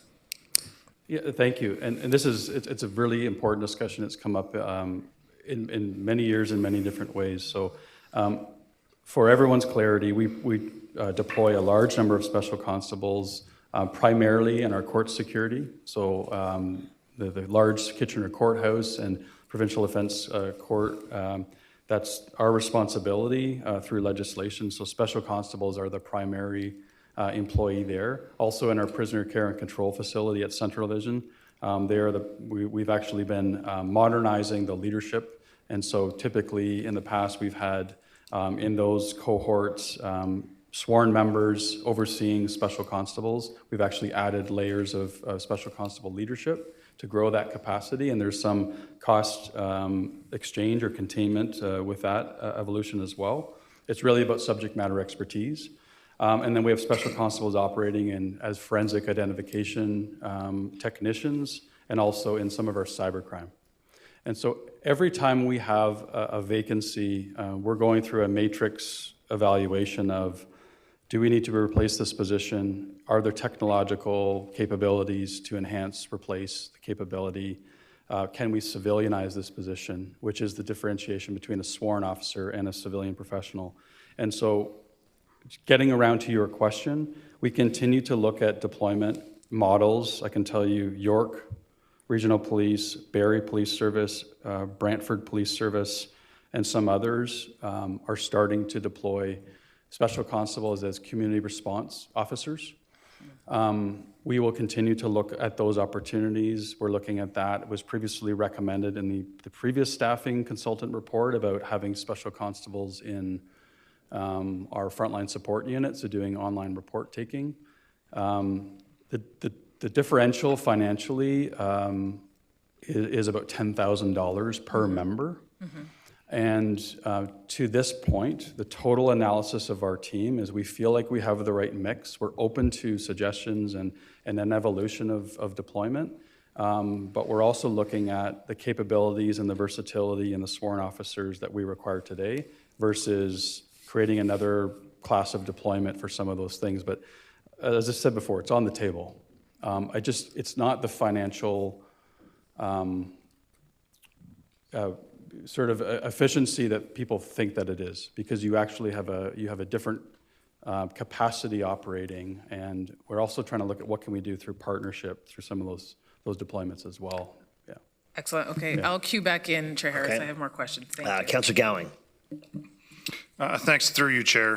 Thanks for coming in, Chief. I know it's not easy what you guys do every day. As we had a chat personally, I wanted to be a police officer and went for schooling for it, but finance took over me. So looking at some things, I noticed you mentioned a couple efficiencies that you went through when it came to the budget. Is there any other areas that you, and I know Councillor James just mentioned possibly another way of looking at efficiencies. Can you explain a little bit more on how you came up with your savings? And if there is other areas that you guys looked at? Sure. I think given that Kirsten leads our total budgeting process, I mean, it's much like you, it never ends. So right. I don't know if you would just want to walk through the efficiency practices that we carry through. Sure. So yes, our budgeting practices begin in the spring, similar to yourselves, and we go through a number of reviews at different levels, whether it's our Chief Strategic Advisory Council, our senior leadership team, and even when areas are submitting, whenever they're submitting anything, any increases, they're required to submit essentially business cases to justify what they're asking for. That then goes to a review committee that goes through to determine what stays in and what does not stay in. Through our review process this year, we did reduce the operating budget by $2.2 million and approximately 600 or 700K on the capital side for 2026 in particular itself. But yes, we continually look at what should be increased, but also the capacity as well, because often there's some really great ideas in terms of advancing different items, but is there the capacity there as well to implement it? So we do look at the timing of items as well. Thank you. And one of the things that I did notice is that you guys have a facilities department. I'm just wondering if there is, and maybe Jennifer Rose that's here, is there any overlap that we are experiencing that we could look at going forward? So Jennifer and ourselves have been working, Jennifer's team and ourselves have been working very closely on that. We have a service level SLA document between the two organizations. It's a bit outdated, and we've been working very closely to understand how that should be updated and what each of our roles are. I think both sides have acknowledged that there is a role for both sides within the process. We tend to handle smaller things. So not large capital projects. So every large capital project and facility renewal is run by a region project manager, as well as ongoing operations of the building. So if an issue comes in, a leaking toilet or any of those items, it is dispatched to the regional facilities team. Where we get involved more so is working on the security side. So we do 100% from a security perspective in terms of card access and ensuring that our buildings are created that supports our safe and secure building program. But we also would work with areas. In policing, there's a lot of transfers, especially on the sworn side, of officers moving from role to role. So we help facilitate those moves. We help facilitate any organizational structure changes, the implementation of crime suppression. We would work with the teams to understand what's required, what any furniture requirements. We do furniture procurement, but definitely when it gets to a certain level, electrical's involved, HVAC's involved, any large capital project, then we bring essentially in the regional facilities experts to help us project manage that forward. Okay, and just to follow up on that quickly, I hope that we could look at more overlaps, because some of those things does sound like there is a way for us to coordinate on that, so that, because I know that the facilities department has a huge chunk for income-wise and whatnot, so I hope we can look at that further. So thank you very much for that. Okay, thanks, Councillor Cowling. Councillor Rodriguez. Yeah, thank you, Chair, and through you, Chief, thanks for being here, and thanks to the team as well. So a couple questions for you, building on Councillor Gowing's questioning. Last week we had 2 full days of budget discussions here, and we're facing some significant cuts across many departments and tough trade-offs and discussions that we're having. And while I absolutely recognize the moment that you're trying to meet the catch-up, perhaps, that some of your budget areas are trying to catch up on, the population growth in our community isn't nearly as rapid as it was a few years ago. It is slowing down, as our staff reported to us several months ago, in part due to some of the student demand and just changes in the economy. And so I think what I'm really curious about, I mentioned this when you came for the mid-year check-in as well, in terms of the budget guideline target that we had set for our budget and that our staff worked on, over the last several months.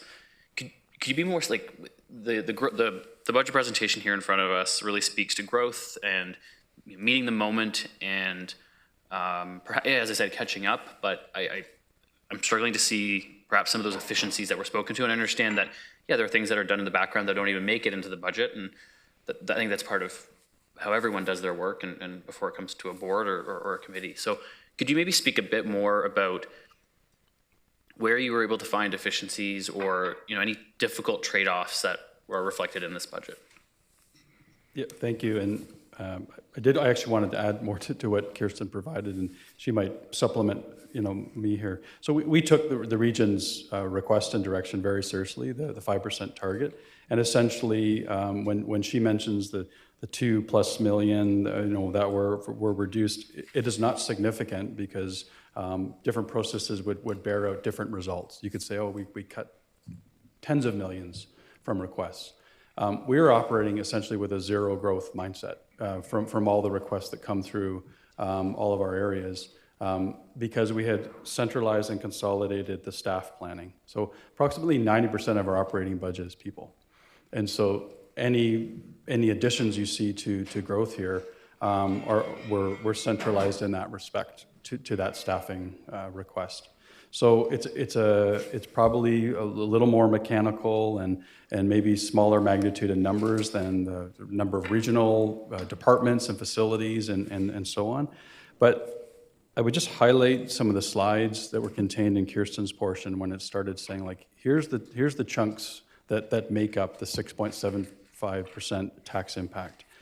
And if you start to reduce the $2 million of court security, if you start looking at the $9 million of regional support that we provide, and discussions have been had this year and they've been had in previous years of saying, does it go into your budget or our budget? It's one taxpayer, so that falls to us. When you start looking at some of the other legislative requirements, to me, this is a very low growth budget overall. We're simply trying to meet our legislative commitments.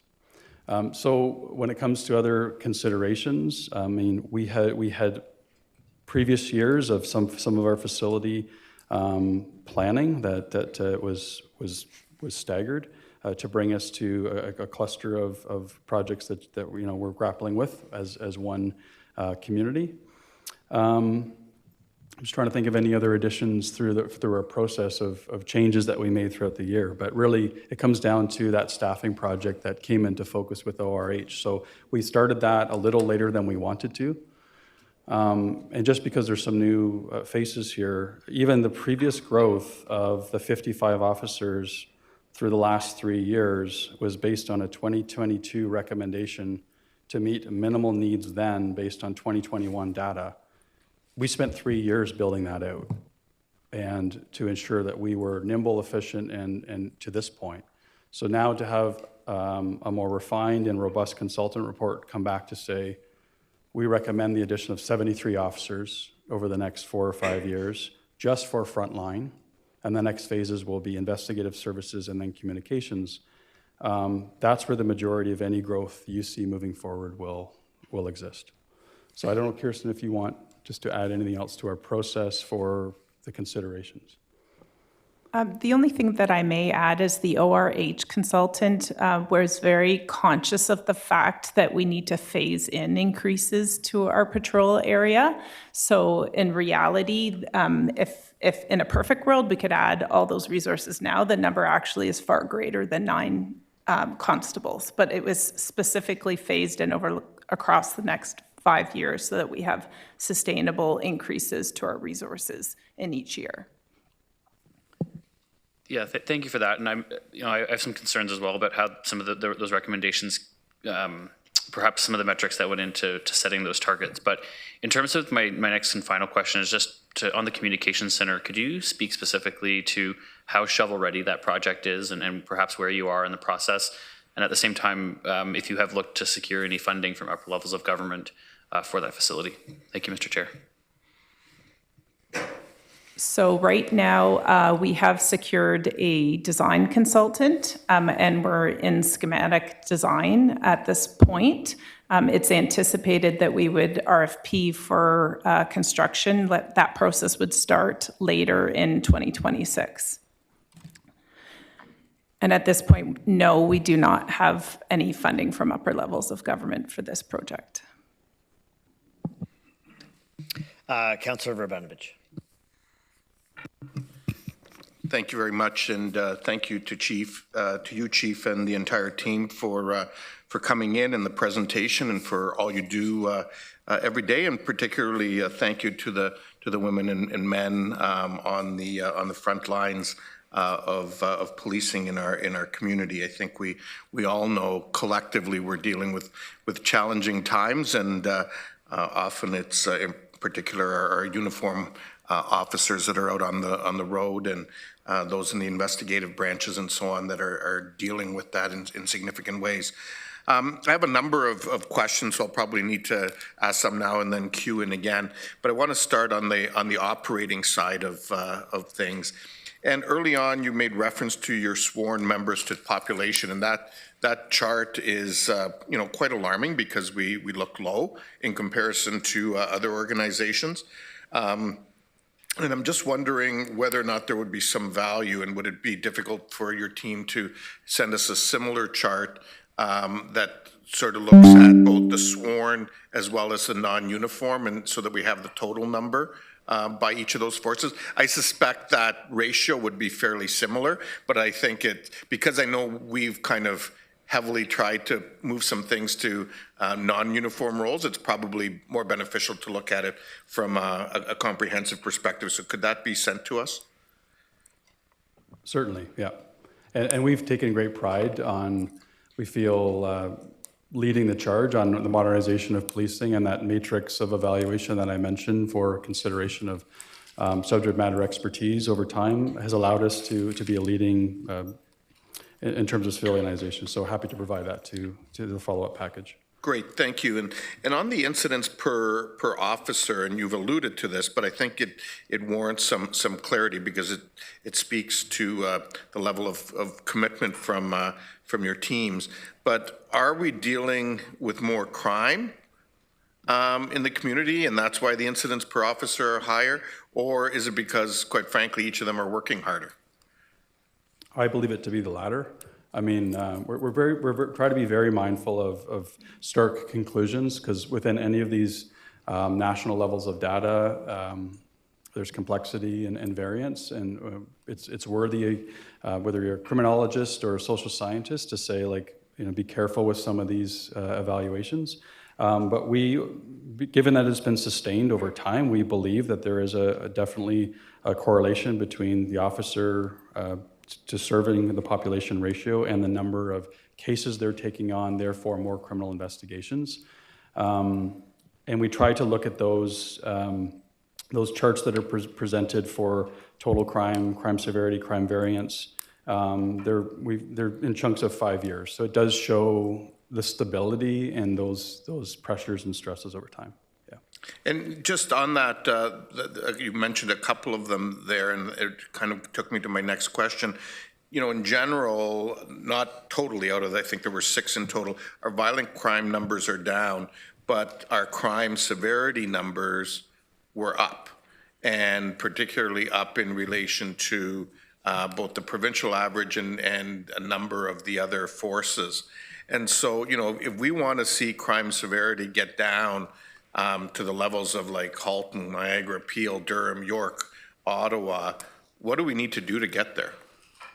So a great question, and that's exactly where our attention is now, is the numbers dictate reality. So when we mentioned about crime suppression, the strategy is meant to start to prioritize the highest levels of victimization and violence.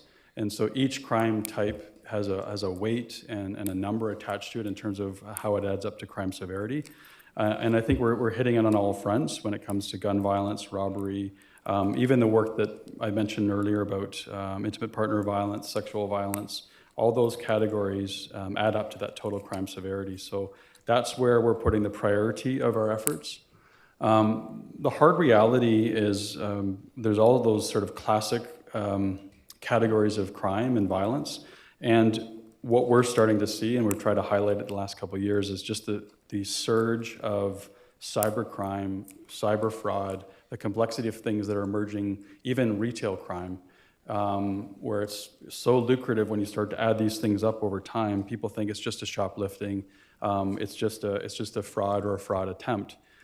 Those have cumulative impact on safety overall. So to your question, our crime suppression model is looked to, it's, through stratified design, is looked to tackle the most serious stuff systematically to try to drive down, and then supplement as much as we can with community supports and partnership to ensure we're hitting it from all angles. Not every case that we deal with has a successful prosecution. In fact, many do not. And so much of our work has to have that community support piece as well. Right, thank you. And then the last question I'll ask on the operating side, and then I'll come back later on the capital, is just, there was a reference earlier in some of the questions around ASE, and I know there was a difference of opinion on this from the OACP versus the Police Association of Ontario, which represents the 32,000 frontline police officers and non-uniformed staff. I'm just wondering on that, like in the last year, we saw our speeding charges down and our impaired drinking charges down. I don't anticipate that's because there's less of that. I'm guessing, and this is where maybe a little more information to that chart might be helpful, is it may have to do with less enforcement hours. That could be a combination of other work that needed to be done, and also maybe more reliance on ASE because we knew it existed. And so I'm wondering if you can comment on that. Would it be possible to share that data with us in terms of number of enforcement hours, particularly in relation to speeding and impaired in that 5-year time frame in the future?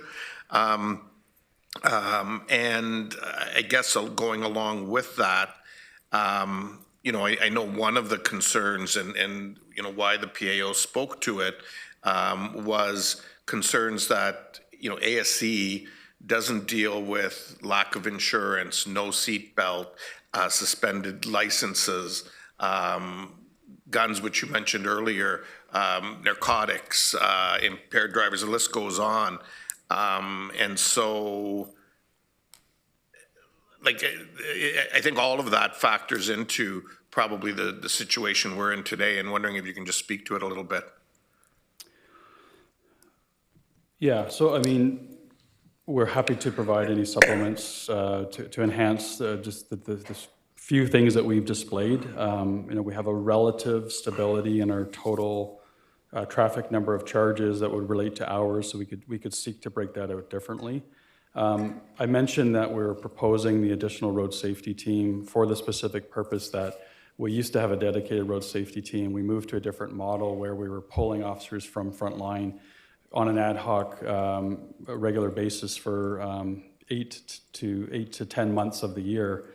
And then over time, as we got busier, we lost that capacity for that to be reliable. So I don't disagree that, and we work closely with the Police Association of Ontario on policy points, and there's nothing lost on the importance of dedicated traffic enforcement. I do think it's a diminished capacity that as a region we have now for total speed enforcement, and we'll have to find the rebalancing of that, some through our efforts and other through road design enhancements. So I can't say for certain if ASC allowed us to necessarily take our eyes off the need for traffic enforcement. It's actually a small team. We could break down the number of officers dedicated to traffic enforcement. But when you start looking at their dedication to collision investigations, that's where we've had that diminished capacity because they're spending so much of their time on serious and fatal motor vehicle investigations that take hours and sometimes days to carry out. So when those specialized officers are conducting that, it just diminishes the overall capacity. A lot of these categories, you can name any offense under the Highway Traffic Act, they're proactive duties. They're They're either dedicated officers going out there to do traffic enforcement and road safety, or it's officers from call to call response conducting traffic stops and then finding a variety of violations. So I believe there's a balance to it all. And I believe over time, I hope as a collaborative, we'll continue to find the balance on the path forward. Thanks, and I'll just offer up, loving to see the new traffic team that you're proposing in your budget. Thank you. I'll cue in again. Thank you. Okay, well, we do have a hard stop at 4 o'clock, folks, so we're going to get through the list and we'll deal with what's left at that time. Councillor Salonen. Thank you, through you, Chair. Thank you very much, Chief, to both you and your team for being here and presenting your budget and all of the hard work. I know that you guys have been working on this almost all year. I was hoping you could perhaps speak to, in this budget, some of the rural strategy and how it's going to be positively impacted by what you're proposing. Thank you. And just carrying on that same conversation, I mean, again, following the evidence, following the data and the highest need, there's no doubt that we will need to enhance our capacity for visibility and enforcement in our rural roadways in combination with all those other facets of road safety and so on. So the first part of the rural strategy really just speaks to engagement. We want to be seen. We want to ensure that we are listening and meeting the needs of our rural residents. And I think it's been a good step forward for us to be continually coming to council with our rural sergeant dedicated to all of our representatives in rural communities. So that's the first part, is just the engagement. The crime suppression that I mentioned, even though I highlighted on that one slide just the configuration of one of our urban divisions, there are no borders between our urban centers and our rural communities. The same offenses are occurring everywhere, the same victimization in terms of whether it's a break-in or a theft is occurring between urban and rural settings as well. So crime suppression is a region-wide responsibility. We've just centralized some of our teams for the efficiency of that deployment. And then road safety is the third priority for the rural strategy. So it is my commitment to continue to come back to every rural council and every municipal council on an annual basis. We get a little out of sync sometimes with those, but I hope that it's been value added for you and your respective councils so that we're not losing the pulse of the issues that you're all facing. Yeah. Thank you. And just to comment on the rural sergeant, Jay's been doing a fantastic job. I know we have a lot of stakeholders in Wilmot, at least, that have noted how great he's been with connecting, and they really appreciate that. I did want to also ask, and I know you've already spoken both heavily in your presentation and with questions, looking back at the communication center. So I absolutely don't disagree that you guys need improvements. Having gone and seen the facility, I still was shocked at how small just even the sheer footprint of the work that you guys are doing in the communications department is. And doing it successfully despite not having the best of everything right now. I guess my concern and where I'm struggling is there are many competing interests, and really where I get concerned is when we're looking as this project continues, is there perhaps more of a compromise on something that isn't necessarily the Rolls Royce of centers, but still fulfills the need and gives opportunity to expand and add and be able to enhance at a time when we have more resources throughout the community. And I'm really wondering and get concerned when we talk about the region's debt capacity in the next kind of 10 years and with the continuing compounding pressures, that's not just this facility. So I'm wondering if there's a way not to say no, but that can be a rolled out plan that's a bit scaled back from right now, acknowledging that we have a significant number of things that all have big priorities, and also, of course, supporting the needs of your team and what you do for our community. Yeah, thank you. And I spent some time in the presentation just to highlight, the importance of the here and now and building towards the future. And I understand there's so many competing priorities. I think it's important for this council to understand how much thoughtfulness has gone into the planning of what is proposed. We We looked at the initial potential small scale with 35,000 to 50,000 square feet was recommended at some point. But it was when we started doing our profiling on our 10-year capital plan, did an enhanced building their capacity come into focus. And so the decision point to move to the 75,000 square feet was actually to consolidate other capital expenditures across other capital facility programs. And so we're looking to concentrate today's build in there with a hopefully to save on the need to expand. The only facility from my standpoint that has been built to the size of our needs now and into the future is the current Central Division. Every one of our other facilities, from my standpoint, is insufficient, and the growth pressures that we're facing today will continue to extrapolate exponentially. So there's a huge shuffling that's planned to occur when we start to move some of our operational teams around.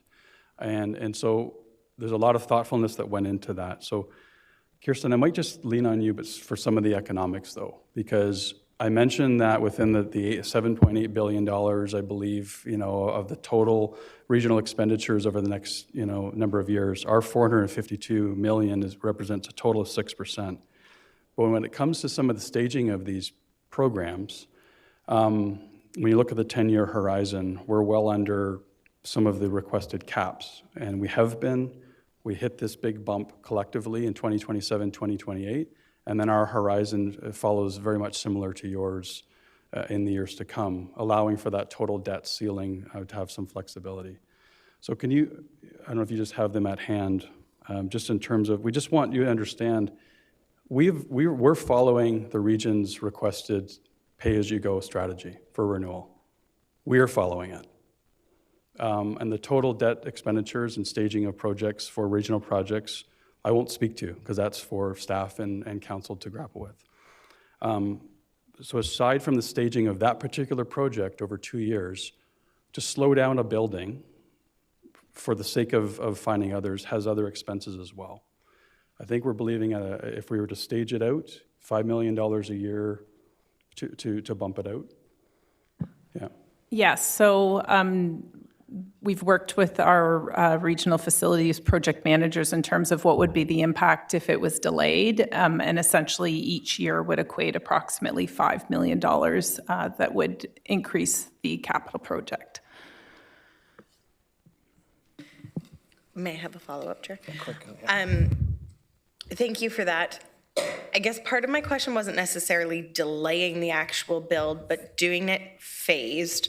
For example, in Wilmot, we're looking at a new fire station, and one of the proposals is co-locating with another Parks facility. So right now, Parks is looking at doing their part, but building with the opportunity for fire to then add on to the building. And actually, I believe even a location for yourselves out in New Hamburg as a potential option too. So I'm more so wondering the potential of phasing critical need to update right now with then schematics that allow for add-ons later if we have costing of what that would look like versus a complete wait until we have more money kind of thing. So I might lean on Kirsten just to speak to the disaster level of infrastructure, like just to explain the cost per square footage. But I mean, we've been seeking partnership on this for a couple decades in terms of the consolidation of our shared emergency service response in the region of Waterloo with both paramedic and fire services. So that in itself is the opportunity before us as a community for cost consolidation, because that's an opportunity to be determined. But there is revenue generation that is proposed in the projected design with just policing partners. And so we're anticipating, based on ESCO, that emergency services cooperative, and our anticipation for other needs of communities, we will have the capacity for revenue generation just as one facet. Could you just speak to, though, the disaster level of infrastructure that's required? Because if we could build it slower, cheaper, different, we would love to. But I believe the requirements for total disaster relief are built into the expenses that we're grappling with. Yes, so there are standards in terms of building a communication center that we have to comply with, and some of those are ensuring that they are post-disaster recovery rated, which definitely does increase the cost of a building from a standard office building. We did look at different alternatives in terms of, do we build it to the space that we need now and look at constructing on it to it in the future? However, that becomes very problematic with an operational communication center. So it has to be like you've got communicators on the phone, dealing with situations, and it needs to be very, very quiet. So having an active construction zone going on beside that space would be very problematic. So that ruled out some of those opportunities as well. Thank you. Okay, Chair Redmond. Thank you. Councillor Salonen sort of elicited all the information I was hoping that would be part of this discussion. So I guess the one question that I will pose is, I think this is the quantum as well as the timing. And I think we're all going to agree, I think everybody on the police board agreed too, that the sticker price is remarkable. But what we're asking for, WRPS is asking for, is really no different than what was in the budget last year. Is that correct? Or have I done my math wrong? You are correct. There is no change from this year to last year. But the timing and the phasing is because 2026 isn't a problem. It's when we get into 2027, 2028, right? Yes, I mean, we did change the timing of it a bit. We did defer some money into 2030, so that did spread it out a bit in comparison to the profiling from last year. And I think this is for Kirsten, but maybe not. But can you just talk about the business case that you demanded everybody have to look at whether there was expansion or something brought into the budget? I thought that was a really good process. So we have two different types of process. So one of them relates to staffing-related expansions. We have a staff planning committee that meets every 2 weeks, and we discuss all sorts of workload planning items in terms of transfers, succession planning. And so one of the items around budget time is looking at expansions. Each member or each department that submits a business case must identify whether they've completed a workload assessment, whether they've looked at other technology solutions, alternative service delivery. So that could be, does it need to be a civilian? Does it need to be sworn? Could it be outsourced? And they need to look at all sorts of various impacts that is taken in before decisions are made to include any potential FTEs within the operating budget. For non-staffing related costs, we also require them to fill out a business case as well that identifies, what would happen if you're not, this isn't included in the budget, and what are the implications of that? How does it tie to our strategic business plan? What are the benefits related to it, et cetera? So in both cases, we do, as well as new capital items. If someone wants to buy something new. So yes, we do require business cases in all those situations, and they are diligently reviewed by our Chief Strategic Advisory Council before they're included within the budget. Chief, do you want to add anything to that? Just to say that, much like I imagine many other organizations, we're only seeking to fill the top priorities. So as was mentioned about process and decisions, we're left with many business cases unfulfilled. They are carried over to future cycles of consideration. We're trying to as much as we can, meet the fiscal realities from a shared partnership perspective. And then there's a reconsideration for all those business cases within the new fiscal framework. So. Like every organization that's growing, grappling, and prioritizing, there's disappointment around when certain areas aren't supplemented, but it's a very healthy environment for us to be hyper-competitive with always reprioritizing everything from a staffing and deployment perspective. Thank you. Yeah. Okay, Councillor Erb. Thank you, Chief, and your colleagues that are here today for their presentation and for the work that all of you, including those that aren't here, do to keep our community safe. I hope you don't mind if I don't ask you a question about the communication center. I want a question related to a couple of the slides. And I suspect that, this famous 401 corridor that causes significant issues for your force and other forces might be related to this. There was one slide that said the auto thefts had been displaced. And I wasn't quite clear what that was meaning, and I'm wondering, like, there was provincial legislation introduced in the past year to counteract that. So what did you mean by displaced? Are they happening other places rather than here?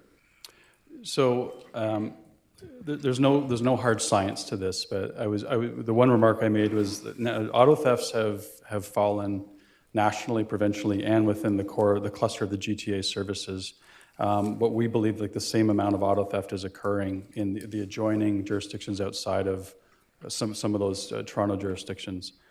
So we have not seen that same fall. So we believe that the auto thefts that were previously occurring in some of those GTA communities have now been increasingly occurring in us, in Hamilton and Niagara, and all other corners outside of the GTA proper. So that's the displacement comment.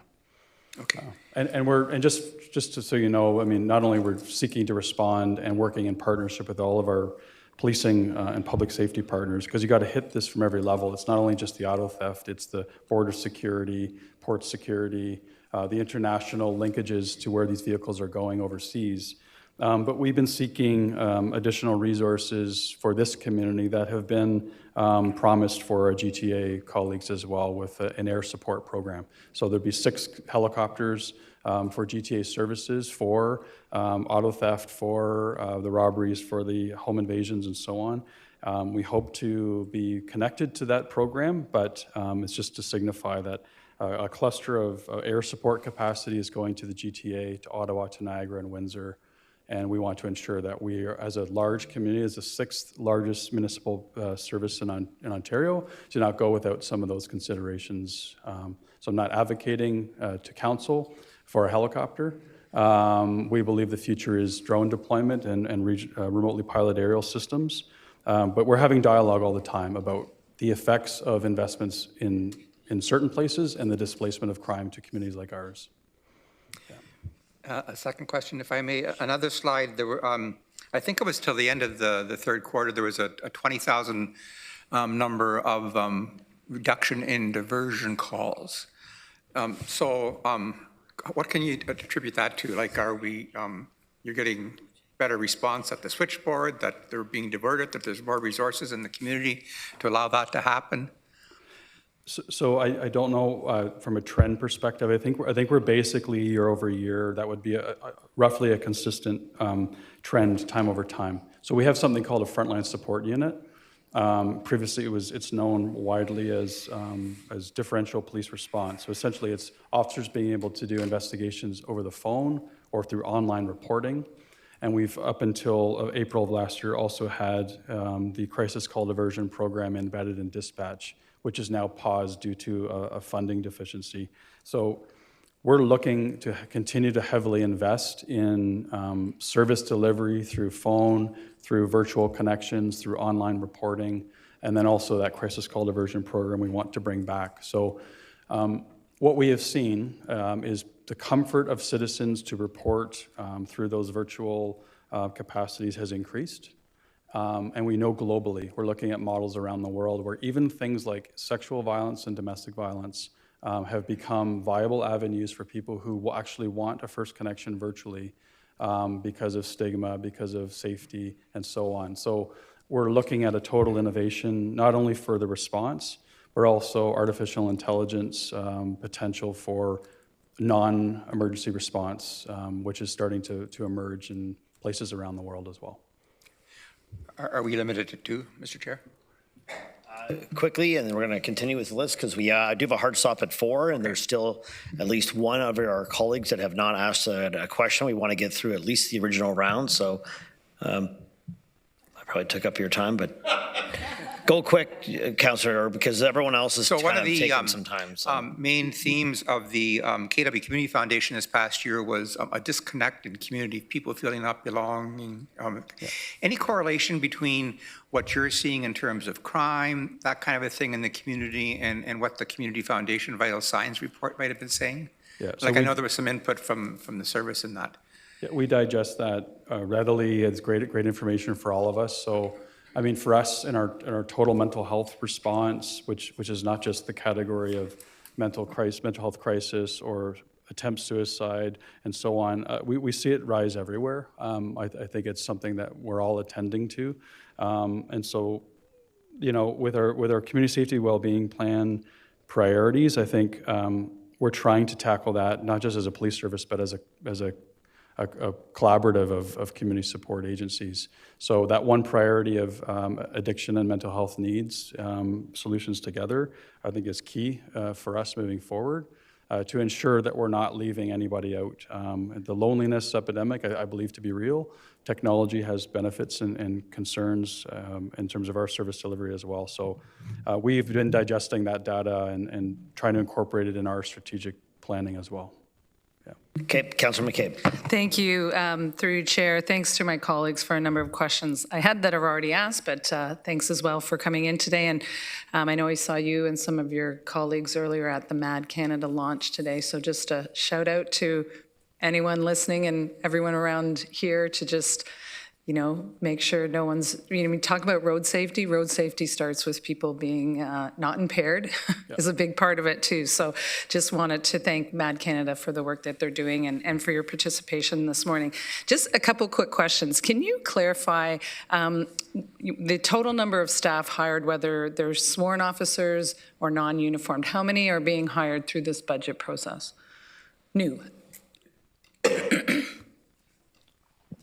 So the total increase of FTEs year over year is 55. That would be 26 on the sworn side and 29 on the civilian side. Okay. Thanks for that. And then my other quick question is just, you alluded to it a little bit when you were sort of joking about not buying a helicopter. So thank you for not looking to buy a helicopter. But I'm just curious how things like AI and drone technology and things like that are changing, or are they changing things like, ability to analyze data, respond and understand, see what's actually happening on at different scenes, how it maybe is impacting, your dispatch response? So we have yet in this community to deploy it's called as drone as first responder, DFR is the acronym. So we're not there yet. Where we're equipped though is with in-car camera technology, body-worn camera technology, and then the next step will be CCTV cameras that we deploy, and then those in partnership that we access for both real time and after the fact. So I can tell you there's across all of our systems, like the justice system at large, major advances because it gives us crystal clear at times, understanding of what has occurred in real time or after the fact. So those are value added, but the management of data, the requirement for us to find automated AI solutions to manage it through all the stages of capture to the management to the disclosure of it, not only impacts policing, but also the whole criminal justice system. So it's this, back and forth of one step forward and sometimes a stabilization with all of it. So we're on the cusp of continued breakthroughs. Costs are coming down, deployment capacity is rising, and we simply want to be prepared as a community for those advantages, which again, we believe will lead to cost consolidation. And I'll just give you one quick example. It's a very short example. We serve one of the largest geographical regions in the province. York, Durham's the largest, York, Niagara, Waterloo. For our future of rural deployment, for us to be able to deploy drone technology to our rural communities will be much value added for us to understand exactly what is occurring because of the time and distance it takes for us to deploy. And so those are the breakthroughs that we hope to bring in the future. And I believe that would benefit all emergency services at large. And is that then tied into this communication center too? Absolutely. Yeah. Okay. Thank you. Okay, Chief, I'm going to just get in because I have a question myself. And I know some others expanded off this, but for years, and I was at the provincial level, and I always thought, my municipal colleagues at times were perhaps, I wouldn't call them a bunch of whiners, but I'm now in this chair, and I'm very much more sympathetic to the cause of them back in the day in terms of being perhaps short-funded. And there only is one taxpayer. And of course, when things shift down from the federal or the provincial level to municipalities, it simply gets put on the levy to fund. And we see that firsthand now, where local taxpayers have to fund provincially or even, well, federally, but more provincially mandated programs that we are expected to deliver, but will come at a cost to the taxpayer locally on the operational levy. And those are the things that we simply can't avoid. We are a municipality here at the region that, is mandated to operate important programs like policing, et cetera. You spoke of the additional requirements that are required at the courthouse for additional sworn and non-sworn officers to meet the expectation of service delivery. I'm just wondering, if you want to expand on that, or even just for our own sake, are there other provincially mandated programs, that the local police budget has to come up with the shortfall that perhaps we don't know about? Because I think when we've had a couple public houses here recently at the region, and when we spoke to residents about some of those things that we do as a region, I think a lot of residents are somewhat surprised about that. So I don't know if you want to expand on some of those to help us understand, in addition to the increases that we're going to see in your budget to cover off some of those shortfalls. So given Kirsten's position on the OACP Finance Committee, do you just want to highlight some of those shortfalls here and broadly? Yeah.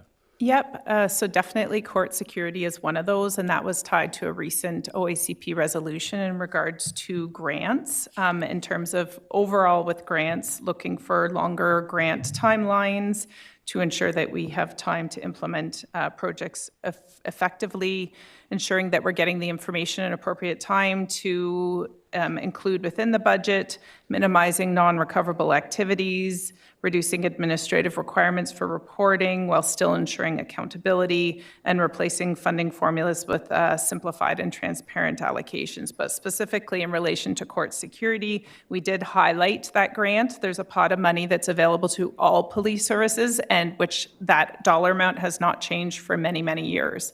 And the way that to date has been determined in terms of how much of it that you get depends upon how much you spend in relation to other municipalities. So it doesn't incentivize anyone to be cost effective. So we have asked the government to relook at that grant in terms of the bucket of money that's available, because it's not fully covering all the costs associated with court security, but also ensuring that it's appropriately allocated throughout the municipalities.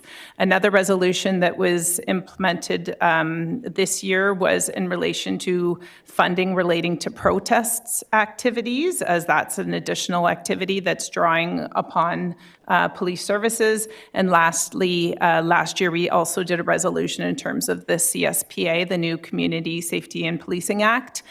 There's been a number of costs that have been forced on police services to comply with that act, one of them being court security, but there's other elements as that as well. So we have asked for the government to provide funding for incremental operating and capital budget impacts of that one as well. Good. Well, thank you. And thank you for that advocacy, because it is important. Chief, you spoke about the comms center that, you and I spoke about. You referenced the helicopter crash at the airport. That was a report that, further justified the need for better communications in terms of response times. And that happened, I think, probably was that 2011, 2012-ish time frame, maybe even earlier than that.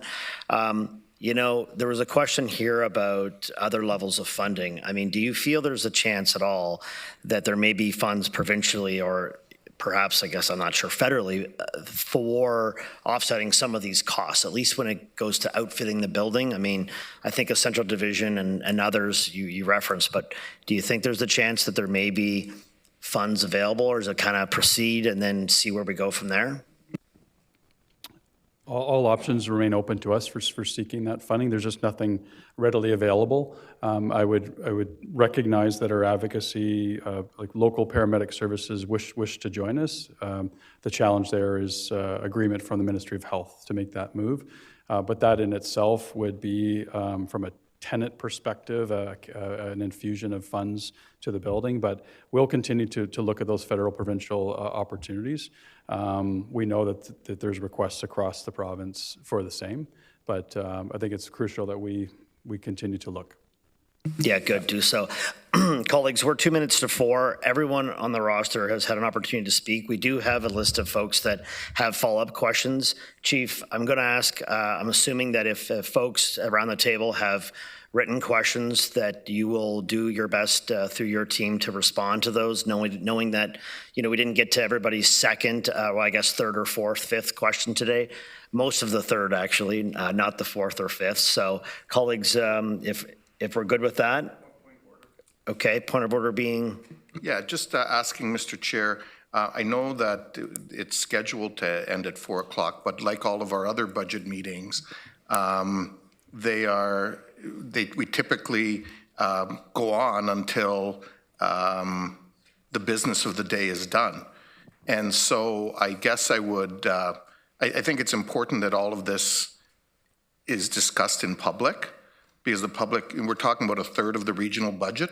And so my question is, either can we extend now, or can we have the chief come back on our next budget day on December 3rd, where along with other staff, he can answer additional questions if there are some.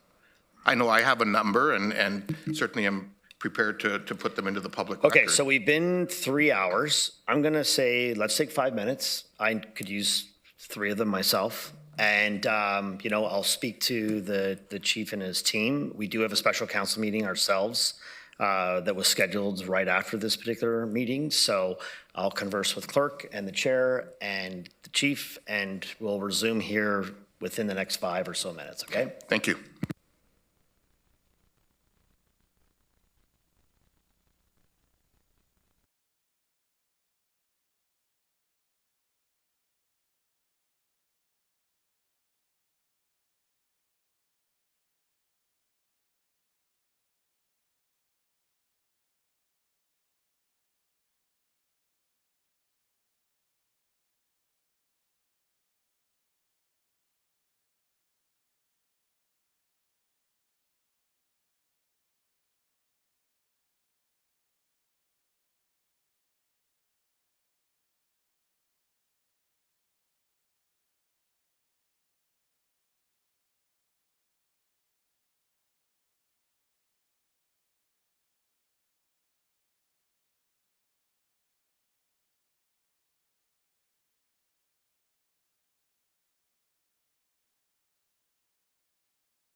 are looking at some grand success. I think that fourth stream would be so beneficial for our community.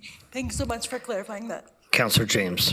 Thank you through you, Chair Harris, and thank you, Chief, for staying around to indulge us with a few more questions. I just want to confirm the cost for the communication center and the training facility is $243 million on our levy. We'll just confirm. Yeah. Yeah, so the communication center is 174 million from beginning to end, and the training center is about 72 million. They are capital projects that are essentially in the future. No debt has been issued for either of those projects yet, so it would not impact the tax levy in 2026. But it would for going on for future years. And potentially future debt years, levy. it would, yes. Okay. It's such a huge amount to wrap our head around. And I mean, I think about our LRT and, you know, people wanting referendums and things like that around LRT and return on investment and economics. So, I mean, I think it's a big ask for the community, just putting that out there. So thank you for clarifying the numbers. My question, though, you touched a little bit on partnerships, and I'm going to just come back to that because on the supplemental information package, you talk about the changing complexity of crime when we think about cybercrime, gang violence, automobile theft, human trafficking. All of those are connected to our community, but also to broader community as well. So, you know, in that cross-jurisdictional crimes that require a coordinated response, is there opportunities for cost sharing? How does that work with your partnerships, thinking about cost sharing? Because I know some of these crimes are happening here, but they're actually broader province and even in some cases international. So when I started my portion of the presentation, I said essentially half of our officers are visible to the community in uniform and the other half are in specialized units. Every one of those specialized units, intelligence-led policing, so drugs and firearms, cybercrime, they're often tied to both international, federal, and provincial networks of investigative teams, and they're often looking to prioritize projects. They have active intelligence sharing for targets, and we're following the crimes that are occurring, but also trying to prevent such issues. So our amazing officers are well integrated into everything from those different levels of, provincially and federally, but also internationally. So the work is happening here, but also afar. Sometimes our targets, though, are coming from, targets who are committing crimes or coming from other jurisdictions here and leaving. We're following them into other communities to solve and match the crime and vice versa. So the collaborative work is happening all the time. There's always enhancements.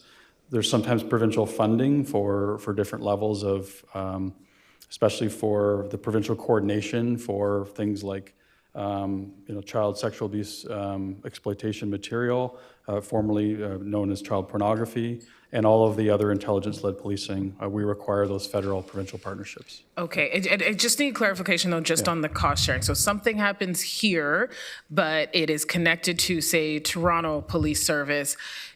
Are there mechanisms in place where things are potentially billed back? That's what I'm talking about in terms of cost sharing when we look at resources. Yeah, it's often, it's done, I would say, on a collegial basis where if we're heading into another jurisdiction and we require tactical support, which we often do if we're doing high-risk arrests or other surveillance support, that's often done in kind and vice versa. Where we see cost sharing are things like public order deployments. So as was mentioned earlier, our officers are sometimes deployed to Windsor, to Niagara, to Ottawa to help other large gatherings, planned and unplanned. There are times where those are cost recovery and there's times where they're not. And so some of this is being, this is all being looked at very carefully by the Inspectorate General. And the Inspector of Policing they're doing an analysis. So every time we deploy outside of our jurisdiction, we provide services to another community. It's tracked provincially, and I believe they're working towards a true understanding of who's helping who and what's costing what, so that we can have a true understanding of public safety needs across the province. And that will give us probably all a better landscape in terms of cost recovery and sharing and deployment. Okay, I think it's something to consider because a lot of crime that's happening here is a result of things in other municipalities, and it's costing us resources. So some of those costing alternatives may be more evaluated. Thank you, Chair. I'm done. Councillor Gowing. Thanks, through you, Chair. In one of the slides, and I was trying to find it, and then my computer updated again and closed it. So you mentioned that there's no debt that is fully, and everything is fully funded from reserves. What does that look like, and how much going forward are you going to put back into those reserves? I'm just trying to see if it's dollar for dollar, or have you annualized it out, that sort of thing. Yes, so the contributions to reserves to fund capital projects increased by $2.5 million in 2026. So it totals now approximately $12 million.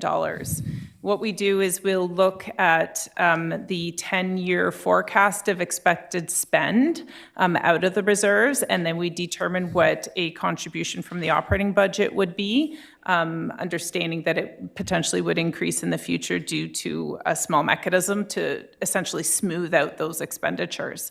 So as a result, based upon our reserve continuity schedules right now, we are fully funded for all future expenditures related to facility renewal for 10 years, 9 years for the vehicle reserve, and then for all other types of capital projects, we're fully funded for the next 3 years with plans to address that going forward. Okay, so if I'm hearing correctly, after the 3 years, you may adjust the reserve repayment past the $12 million. Yes, yeah, I mean, we definitely do an annual review of what we should be contributing to reserves every year, but yes, definitely there's one major project, which is the replacement of our voice radio and user gear into the future that we need to mitigate, but essentially the remainder of all non-growth related capital projects, all renewal projects, are forecasted to be funded by a reserve as opposed to debt. Which I totally get, because I don't like debt either, and I would rather not do that.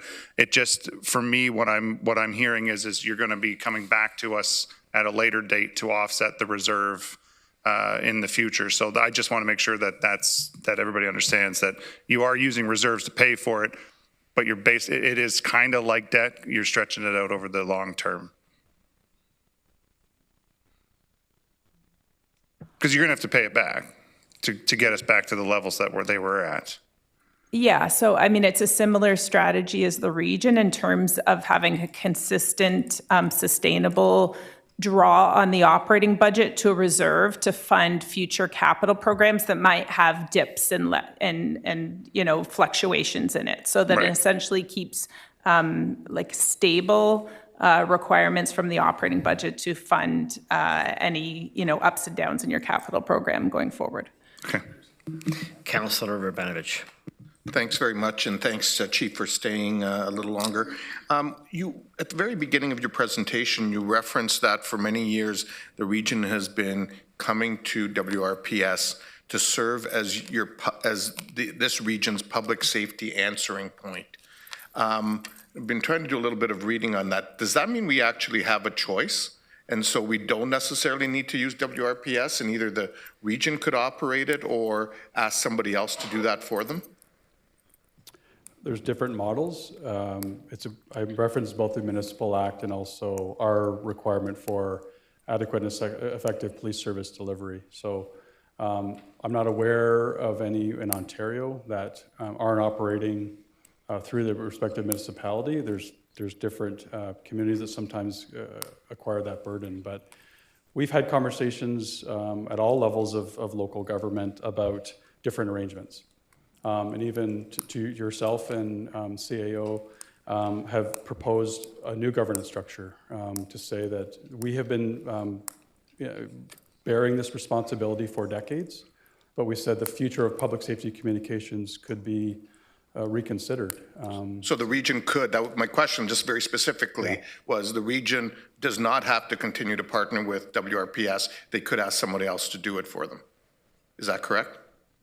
I believe that could be explored. Okay, thanks. That's the only question I had. And then the other question I have is, I understand back when the Central Division was built, there was a consultant report done to look at the comm center being there.